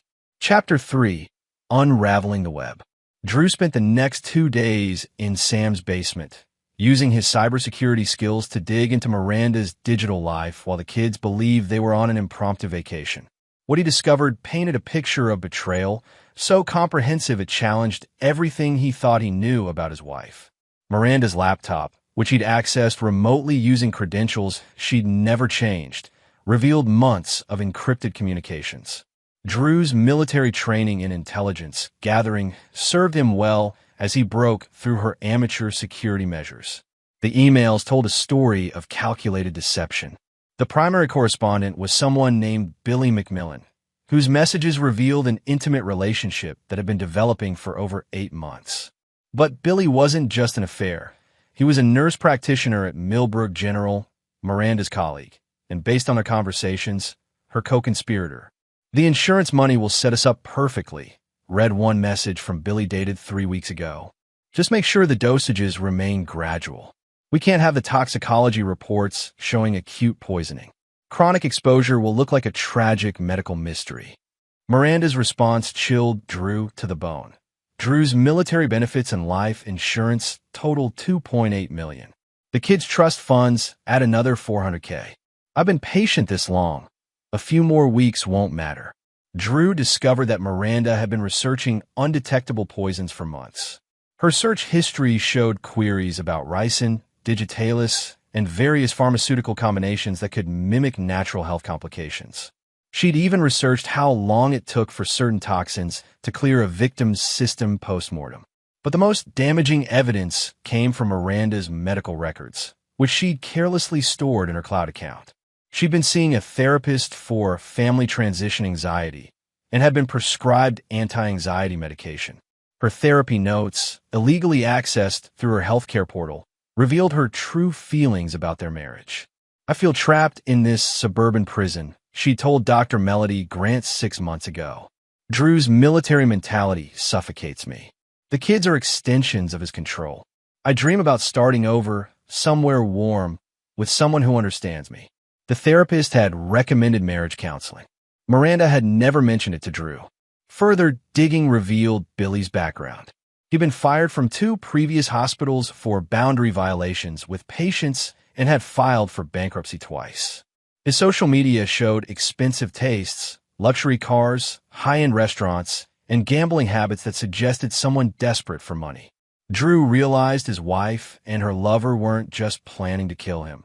They intended to murder his children too, making it look like a tragic family medical emergency that would leave Miranda a grieving widow with a substantial financial windfall. On the 3rd night, Drew made a decision. He called his lawyer, his brother, and then began planning something that would require every skill he'd learned in the military and his cybersecurity career. Miranda and Billy wanted to play a deadly game. Drew was going to make sure he won. He started by documenting everything, creating encrypted backups stored in multiple locations. Then he began crafting communications that would draw his enemies into the open. Using anonymous email accounts and sophisticated IP masking, Drew began sending messages that would make Miranda and Billy believe their plan was being threatened by an outside party. The first message went to Billy's personal email. "I know what you and Miranda are doing. Meet me at Riverside Park tomorrow at midnight," or "I go to the police." The second message went to Miranda. Your husband is asking questions about your late-night activities. Time to accelerate the timeline. Drew wasn't just gathering evidence anymore. He was setting a trap. As he worked through the night, his children sleeping safely upstairs at Uncle Sam's, Drew felt the familiar calm that had served him through combat. His enemy had revealed themselves, their tactics, and their weaknesses. Now it was time to destroy them. Chapter 4. The Hunter Becomes Hunted. Drew's plan required precision timing and complete commitment. Over the next week, while maintaining the illusion that he and the kids were still hiding out at Sam's, he orchestrated a psychological campaign designed to fracture Miranda and Billy's partnership. The first phase involved making Miranda believe Billy was losing his nerve.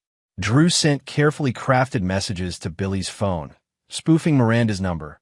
"I can't do this anymore. Drew is suspicious. Maybe we should call it off." Billy's panicked response came within minutes. "You can't back out now.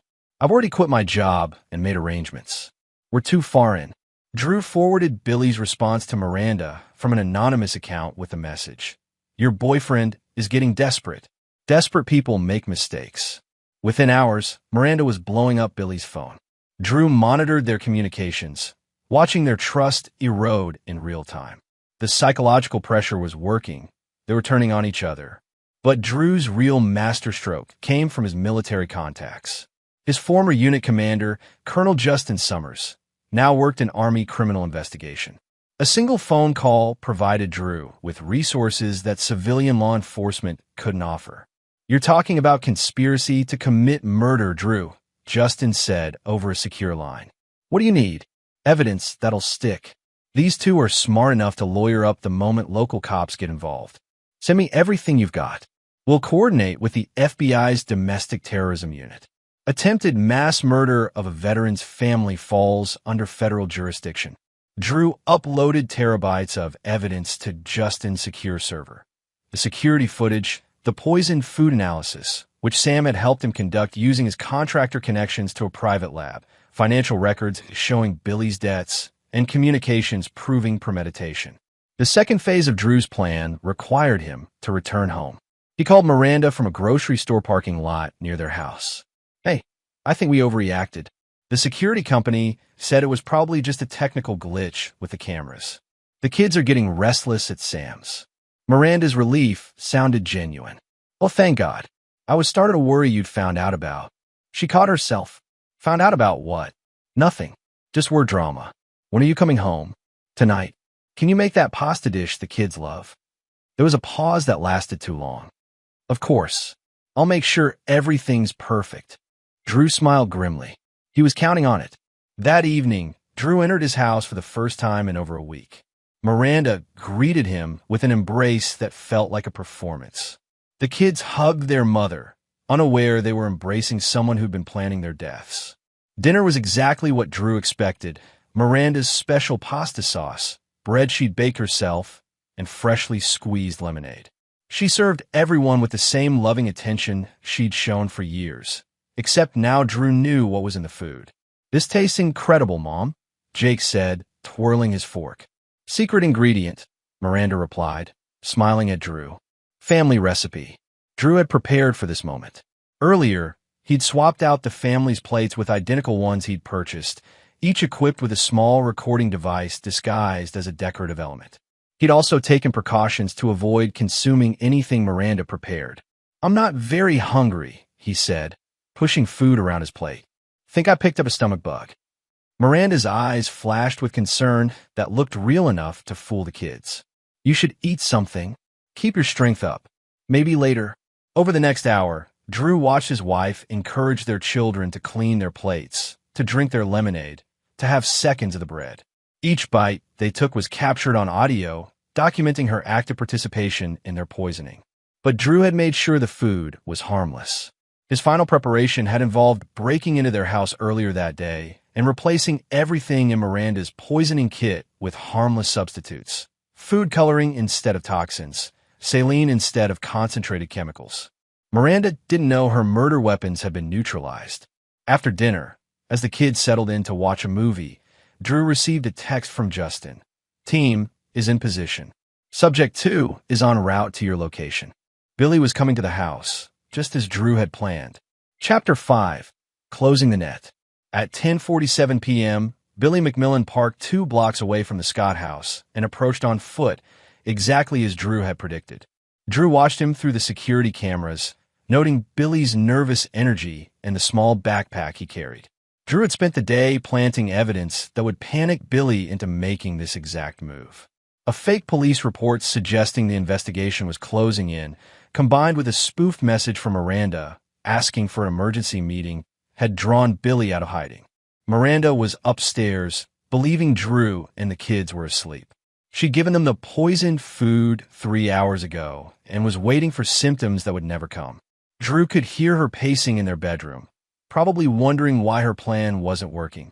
Billy used the spare key Miranda had given him, another detail Drew had discovered in their communications. He entered through the back door, moving with the clumsy stealth of an amateur. Drew was waiting in the kitchen, sitting at the island with a cup of coffee, looking completely relaxed. "Hello, Billy." Billy froze, his hand still on the doorknob. "Drew? Miranda said that I'd be dead by now." Drew gestured to a chair. "Sit down. We need to talk." Billy's eyes darted around the room, looking for escape routes. The backpack on his shoulder probably contained drugs or syringes, tools for finishing what the poison dinner was supposed to start. "I don't know what you think you know," Billy said, but his voice was shaking. "I know you and my wife have been planning to murder me and my children for insurance money. I know you've been supplying her with pharmaceutical-grade poisons. I know you quit your job last week and maxed out your credit cards, betting on a payday that's never coming." Billy's face went pale. "You can't prove anything." Drew pulled out his laptop and turned it around, showing Billy the security footage from a week ago. "That's my wife preparing to poison us. Want to see the lab report on what she put in our food?" Billy stared at the screen, watching Miranda methodically prepare their deaths. His shoulders sagged as he realized the game was over. "She said you were abusive," Billy whispered. "She said you controlled her, that you were dangerous. And you believe that justified murdering children?" Billy's composure cracked completely. It wasn't supposed to. The kids were supposed to get sick first, go to the hospital. Miranda could control the treatment, make it look like they recovered but suffered complications later. Drew felt a surge of rage, so pure it took all his military discipline to stay seated. "You plan to torture my children to death. It wasn't my idea." Billy's voice rose to a whine. "Miranda planned everything. She said the kids would be better off dead than living with a father like you." Drew stood slowly, his 6-foot frame casting a shadow over Billy's hunched form. "Except I'm not the problem here. I never was." That's when Miranda appeared in the doorway, wearing a silk robe and an expression of pure shock. "Billy, what are you doing here?" "Drew, what's going on?" Drew turned to face his wife, the woman he'd loved and trusted for 17 years. "Game's over, Miranda. Both of you." Miranda's composure was better than Billy's. She quickly assessed the situation and shifted tactics. "I have no idea why Billy's in our house. Drew, I think he's been stalking me. I was going to tell you, but..." "Stop." Drew's voice carried the authority of a man accustomed to command. "I have recordings of both of you planning this. I have evidence of the poisons. I have your communications, your financial records, and testimony from Earl Rankin about what he saw on our security cameras." Miranda's mask finally slipped. The loving mother and devoted wife disappeared, replaced by something cold and calculating. "You always were too smart for your own good." Billy tried to run. He made it exactly 3 steps before Drew's military training took over. A precise strike to the back of Billy's knee dropped him to the floor, followed by a restraint hold that left him conscious but immobilized. "Miranda, call 911, Drew said calmly. "Tell them we have 2 intruders who were attempting to break into our home." Miranda stared at him with naked hatred. "You think you're so clever. You think you've won. I know I have." That's when Miranda pulled a syringe from her robe pocket, probably the same weapon she'd planned to use on Drew while he lay dying from dinner. She lunged forward with desperate fury.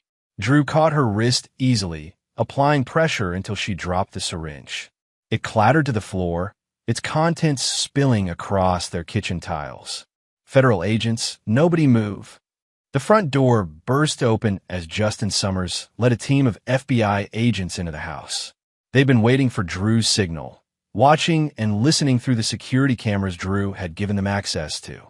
As Miranda and Billy were handcuffed and read their rights, Drew went upstairs to check on his children.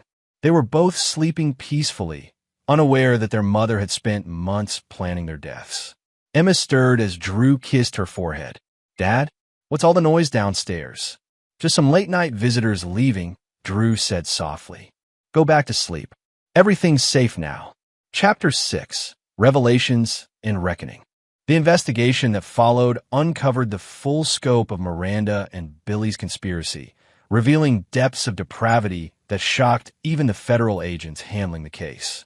Drew spent the next week being debriefed by various law enforcement agencies, each interview peeling back another layer of his wife's deception. Special Agent Gail Gonzalez, the FBI's lead investigator, walked Drew through their findings in a sterile conference room at the federal building. "Your wife had been researching this for almost a year," she said, sliding folders across the table. "She consulted with 3 different therapists, fishing for someone who would support a narrative about you being abusive." Drew opened the first folder, finding transcripts of Miranda's sessions with Dr. Grant. Did she find one? No. Every therapist recommended marriage counseling or suggested she was projecting her own issues. Dr. Grant's notes specifically mentioned that Miranda seemed disappointed when she wouldn't validate her complaints about you. The second folder contained Billy's complete background. Drew learned that Billy McMillan wasn't even his real name. He was William McMahon, a former paramedic who'd been fired for drug theft and had been working under false credentials at Millbrook General. "How did he get hired?" Drew asked. "Identity theft and forged references. Your wife helped him create the fake documents. She was more involved in his criminal history than we initially thought." The third folder was the most disturbing. It contained Miranda's internet search history going back 18 months, showing a progression from general unhappiness to researching divorce settlements, then undetectable poisons, and finally life insurance fraud. She was planning this long before she met Billy, Agent Gonzalez explained. Billy gave her access to pharmaceuticals and medical knowledge, but the core idea was already formed. Drew studied timestamps on the searches. They coincided with Emma and Jake's 14th birthday party, a day he remembered as happy and normal. While he'd been grilling hamburgers and watching his children laugh with friends, Miranda had been upstairs researching ways to kill them all. What about the kids? Did she ever? The lab results showed trace amounts of sedatives in their systems, but nothing fatal. She was building up their tolerance gradually, probably to avoid suspicion when the final doses were administered. Drew closed the folders, processing the magnitude of Miranda's betrayal. "How long do I have before this goes to trial?" "Probably 8 to 10 months. But Drew, there's something else." Agent Gonzalez produced a fourth folder, this one marked with federal security classifications. "We found evidence that this wasn't Billy's first rodeo. He's connected to 3 other suspicious deaths in the past 5 years, all involving life insurance payouts to widows who later disappeared." Drew felt his blood chill. "You're saying he's a serial killer?" "We're saying your wife got involved with someone who made a career out of murdering families for money. If you hadn't discovered their plan." Drew nodded grimly. He'd save his children from more than just poisoning. He'd save them from a predator who'd perfected the art of family annihilation. Over the following weeks, as Miranda and Billy sat in federal detention awaiting trial, Drew focused on rebuilding his children's sense of security. The hardest part was explaining why their mother wouldn't be coming home. "Dad," Emma said one evening as they sat on Sam's porch, "did Mom really try to hurt us?" Drew had dreaded this conversation, but his kids deserved honesty. "Yes, she and Billy had planned to make us all very sick." Jake looked up from his phone. "Because of money?" "Partly, but also because your mother wasn't happy with her life, and instead of talking about it or getting help, she decided to blame everyone else."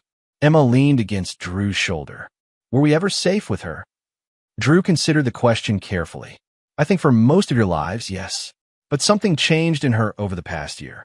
She became someone different, someone dangerous." "Are you okay, Dad?" Jake asked. "You seem different too." Drew smiled. recognizing his son's perceptiveness. I'm angry. I'm sad. But I'm also relieved that I found out in time to protect you both. And I'm proud that we survived something that could have destroyed us. The truth was, Drew felt more than survival. He felt vindicated. Every protective instinct that Miranda had mocked, every security measure she'd called overkill, every careful decision she'd labeled as controlling had ultimately saved their lives. His military training hadn't made him paranoid. It had made him prepared. His love for his children hadn't made him overprotective. It had made him vigilant. His refusal to ignore his instincts hadn't made him distrustful. It had made him a survivor. As the weeks passed and the federal case built toward trial, Drew began planning their future. Sam offered to sell him land adjacent to his property, where Drew could build a new house for his family, somewhere without the memories of betrayal, somewhere they could start fresh. But first, he wanted to see Miranda and Billy face justice for what they'd attempted. Drew Scott had always been methodical about protecting what mattered most. Now, he was about to be methodical about ensuring his enemies paid the full price for threatening it. Chapter 7. The Trial of Truth. 6 months later, Drew sat in the front row of federal district court as prosecutors outlined the case against Miranda Scott and William McMahon. The media had dubbed it the Poison Family Trial, and the courtroom was packed with reporters, legal observers, and families of Billy's other suspected victims. Miranda had hired Rodney Kruger, one of the city's most expensive defense attorneys, using funds Drew suspected came from accounts he hadn't yet discovered. She'd lost 30 pounds during her detention and had styled herself to look like a victim. Simple clothes, minimal makeup, and a demeanor that suggested wounded innocence. Billy had taken a different approach. His public defender had negotiated a plea deal in exchange for testimony against Miranda. He sat at the prosecution table, no longer the cocky predator who'd entered Drew's kitchen with murder on his mind. Assistant U.S. Attorney and Wise opened with a presentation that laid out the conspiracy in devastating detail. The security footage played on screens throughout the courtroom, showing Miranda methodically preparing poison in her own kitchen. Ladies and gentlemen of the jury, Wise said, you will see evidence of a plot so callous, so calculated, that it challenges our understanding of motherhood, marriage, and basic human decency. Kruger's opening defense was predictable. Miranda was a victim of psychological manipulation by a career criminal who'd exploited her marital unhappiness. She was guilty of adultery and poor judgment, but not attempted murder. Drew watched his wife's face during these arguments. She maintained perfect composure, occasionally dabbing her eyes with tissues, playing the role of a woman betrayed by everyone she trusted. The prosecution's case took 3 days to present. They called Earl Rankin, who testified about the security footage and his decision to warn Drew. They called lab technicians who explained the poisons found in the Scott house. They called financial experts who traced the insurance policies and Billy's debts. But the most damaging testimony came from Billy himself. Under oath, Billy detailed every aspect of their plan. He described Miranda's initial approach, her research into undetectable poisons, and her detailed timeline for killing Drew and the children.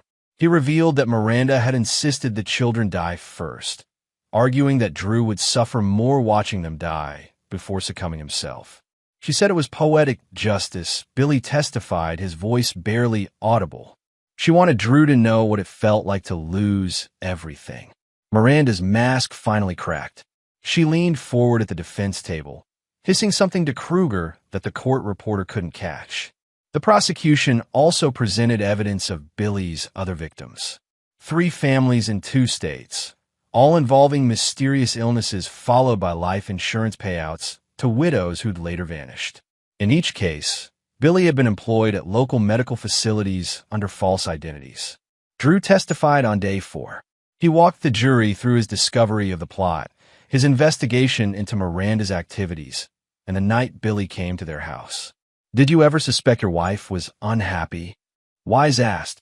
I knew she'd been distant, but I attributed it to work stress and the kids getting older, Drew replied. I never imagined she was planning to murder us. What was your reaction when you first saw the security footage? Drew looked directly at the jury. Disbelief, then horror, then determination. Someone was threatening my children, and I was going to stop them. Kruger's cross-examination attempted to paint Drew as a controlling husband whose military background had created an oppressive home environment. But Drew's calm responses and detailed examples of Miranda's autonomy undermine the narrative. Mr. Scott, isn't it true that you installed those security cameras to spy on your wife? I installed them to protect my family from the break-ins that were happening in our neighborhood. But you used them to violate your wife's privacy. I used them to document my wife attempting to poison my children. Miranda's defense lasted 2 days. She took the stand in her own defense, tearfully describing years of emotional abuse and control. She claimed Billy had convinced her that Drew was planning to leave her destitute and take the children away. I never intended to hurt anyone, she sobbed. Billy said we were just going to make Drew sick enough to scare him, to make him realize he needed to treat me better. But the prosecution's rebuttal was devastating. They played recordings of Miranda's conversations with Billy, including one where she explicitly discussed killing the children. They'll never forgive me for leaving Drew. It's better if they don't have to choose sides. They presented evidence that Miranda had researched Drew's life insurance policies and the children's trust funds before she'd even met Billy. They showed internet searches for quick-acting heart attack drugs and undetectable child poisons that predated her first contact with Billy by months. The jury deliberated for 6 hours. When they returned, the foreman stood to deliver their verdict. On all counts of conspiracy to commit murder, we find the defendant Miranda Scott guilty. On all counts of attempted murder, we find the defendant Miranda Scott guilty. On conspiracy to commit insurance fraud, we find the defendant Miranda Scott guilty. Miranda collapsed at the defense table, her performance finally abandoned. For the first time since her arrest, she looked directly at Drew, and he saw something in her eyes he'd never seen before: pure, undiluted hatred. Judge Cecil Hodge scheduled sentencing for the following month, but indicated that Miranda was facing multiple life sentences without possibility of parole. As the courtroom emptied, Drew felt a weight lift from his shoulders that he hadn't realized he'd been carrying. Justice wasn't just about punishment, it was about validation. The system had confirmed what he'd known from the moment he saw that security footage. He wasn't paranoid, controlling, or abusive. He was a father who'd saved his children from a monster. Emma and Jake, who'd been staying with Sam during the trial, were waiting outside the courthouse. They wrapped their arms around their father as reporters shouted questions and cameras flashed. "Is it over?" Emma asked. "The trial is," Drew replied. "Now we get to start living again." Chapter 8, The Reckoning. The sentencing hearing 3 weeks later drew an even larger crowd than the trial. Victims' families from Billy's other cases had traveled from across the country to see justice done. Drew sat with Emma and Jake, flanked by Sam and Justin Summers, as Judge Hodge prepared to deliver Miranda's fate. But before sentencing, the judge allowed victim impact statements. Drew had debated whether to speak, but his children had convinced him it was necessary. "Your Honor," Drew said, standing at the podium, "Miranda Scott wasn't just my wife. She was the mother of my children, my partner in building what I thought was a loving home. The betrayal of that trust goes beyond anything I can adequately express." He looked directly at Miranda, who sat shackled at the defendant's table, her attorney having abandoned any pretense of defense. But what I want the court to understand is that this wasn't a crime of passion or a moment of poor judgment. This was a sustained campaign of deception and attempted murder that lasted months. She researched ways to kill us. She planned how to dispose of our bodies. She researched whether our deaths would look natural enough to collect insurance money. Drew's voice remained steady, controlled. She looked into our children's eyes every day while planning their deaths. She kissed them goodnight while calculating the doses that would stop their hearts. That level of calculated evil deserves the harshest punishment this court can impose. Emma also chose to speak, her 15-year-old voice clear and strong. "I loved my mother. I trusted her completely. Finding out she wanted to kill me and my brother has changed how I see the world, how I trust people, how I feel safe in my own home. But it's also taught me something important. that my dad would do anything to protect us, and that there are people in this world who will fight for what's right even when it's hard. Jake's statement was shorter, but equally powerful. My mom used to tell me that family was everything, that we'd always have each other no matter what happened. She lied about that, but my dad didn't. He saved us when we didn't even know we needed saving. Judge Hodge listened to each statement with the grave attention they deserved. When it came time for sentencing, his words were measured and final. Miranda Scott, you have been convicted of conspiracy to commit multiple murders, including the planned deaths of your own children. The evidence presented in this case reveals a level of premeditation and callous disregard for human life that shocks the conscience of this court. He paused, allowing the weight of his words to settle over the courtroom. The prosecution has requested life imprisonment without the possibility of parole on each count, to be served consecutively. The defense has argued for concurrent sentencing with the possibility of parole after 30 years. Miranda remained motionless as Judge Hodge continued.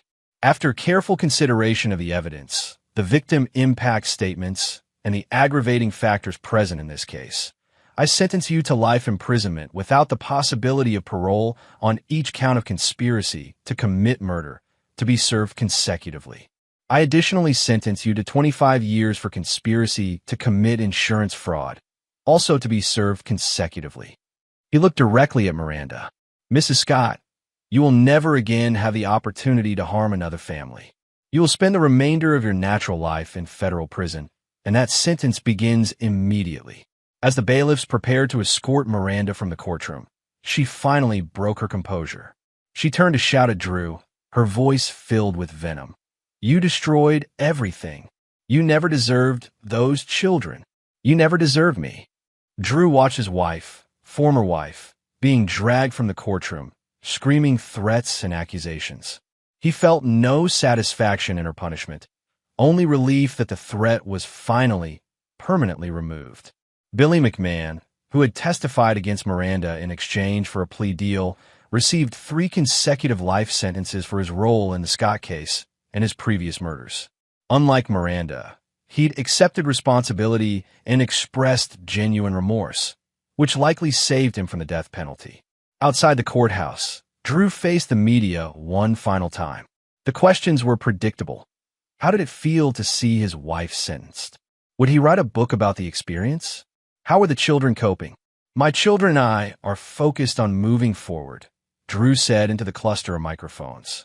We're grateful for the justice system, for law enforcement, and for the people who supported us through this ordeal. Our priority now is healing and rebuilding our family. A reporter pressed for more details. Mr. Scott, do you think you'll ever be able to trust another romantic partner? Drew considered the question seriously. Trust isn't something you give blindly. It's something you earn through consistent actions over time. My children have learned to evaluate people by what they do, not what they say. That's probably a good lesson for all of us. As they walked away from the courthouse, Emma linked her arm through Drew's. Dad, are you okay? Drew looked at his children, resilient, intelligent, and alive because he'd refused to ignore his instincts when something felt wrong. They were walking toward Sam's truck, toward their temporary home, toward a future that was uncertain but no longer threatened by betrayal from within. I'm better than okay, he said. I'm proud of us. Chapter 9, New Foundations. 1 year after Miranda's sentencing, Drew stood in the doorway of their new house, watching Emma and Jake arrange furniture in what would become their permanent home. The house sat on 20 acres adjacent to Sam's property, far enough from Millbrook Heights to feel like a fresh start, but close enough to maintain the kids' friendships and school connections. The design was Drew's own. Open concept for visibility, reinforced construction for security, and most importantly, a workshop where he could continue his cybersecurity consulting from home. He wanted to be present for every moment of his children's remaining time at home. Dad, where do you want the security system control panel? Jake called from the living room. Drew smiled at the question. The new house had an even more sophisticated security system than their old one, but this time it wasn't about protecting against unknown threats. It was about peace of mind for a family that had learned to be vigilant. Kitchen wall, where we can all see it, Drew replied. Emma appeared carrying boxes of her belongings. Are you going to be one of those dads who checks the cameras obsessively? Only until you're both 30, Drew deadpanned. Both kids laughed, real laughter, the kind that had taken months to return after the trial. They'd all undergone therapy, individually and as a family, working through the trauma of Miranda's betrayal. The therapist, Dr. Jesse Stevens, had helped them understand that survival wasn't just about physical safety. It was about learning to trust again, to build new relationships, and to recognize that not everyone who claimed to love them would betray that trust.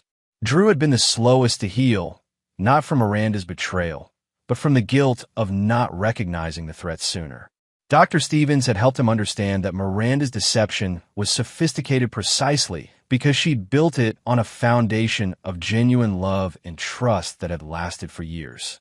You weren't naive, Dr. Stevens had told him during one session. You were normal. People who love their families don't spend their time looking for signs that their spouse might be a would-be murderer. If they did, no one would ever be able to maintain healthy relationships. The healing process had also brought unexpected connections. Earl Rankin, the security installer whose warning had saved their lives, had become a family friend. He'd been dealing with his own trauma from witnessing Miranda's preparations for murder, and he'd found solace in knowing that his decision to act had prevented a tragedy. Drew's military contacts had also proven invaluable. Justin Summers had helped him navigate the media attention and legal proceedings, while other veterans in his network had provided security consulting opportunities that allowed Drew to work exclusively from home. The community response had been overwhelming. When news broke about Drew's plans to build a new house, contractors throughout the region had volunteered materials and labor. Sam coordinated the effort, creating a project that brought together dozens of families who wanted to help the Scots rebuild. It's not charity, Sam had explained to Drew when he'd initially resisted the help. It's community. These people need to feel like they're doing something positive after hearing about something so awful. The house raising had taken on the atmosphere of an old-fashioned barn raising, with families bringing food, children playing in the yard, and neighbors working side by side to create something beautiful from tragedy. Now, a year later, Drew watched his children claim their space in their new home and marveled at their resilience.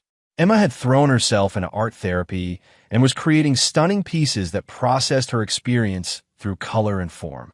Jake had developed an interest in cybersecurity like his father, spending hours learning programming languages and network security protocols. Both kids had grown closer to Drew, but not in an unhealthy, dependent way. They'd learned to appreciate his protective instincts while maintaining their own independence and critical thinking skills. The doorbell chimed, and Drew opened it to find Earl Rankin holding a bottle of champagne and wearing a nervous smile. "Thought you might want to celebrate your first night in the new house," Earl said. Drew clasped Earl's shoulder, pulling him into the house. "Your family here, Earl. Always." As evening fell, the five of them, Drew, Emma, Jake, Sam, and Earl, sat on the back porch of the new house, looking out over rolling hills that stretched to the horizon. The security lights cast a gentle glow around the property, and the soft hum of the protection system provided a subtle soundtrack of safety. "Dad," Emma said, "do you ever wonder what would have happened if you hadn't installed those cameras?" Drew considered the question that had haunted him for months. "Every day, but I've learned not to dwell on alternate histories. We can't change what almost happened. We can only be grateful for what had happened." Jake looked up from his phone, where he'd been monitoring the new security systems app. "All clear, Dad. No threats detected." "Good," Drew replied. "But remember, the best security system is staying aware of your surroundings and trusting your instincts." Earl raised his glass of champagne. "To the Scott family. May your new foundation be as strong as your father's determination to protect you." They toasted as the sun set behind the hills, casting long shadows across their new beginning. Drew felt a deep satisfaction that had nothing to do with revenge or justice, and everything to do with the simple fact that his children were safe, happy, and learning to trust the world again. Miranda was serving her life sentences in a federal prison 2 states away. Billy was in a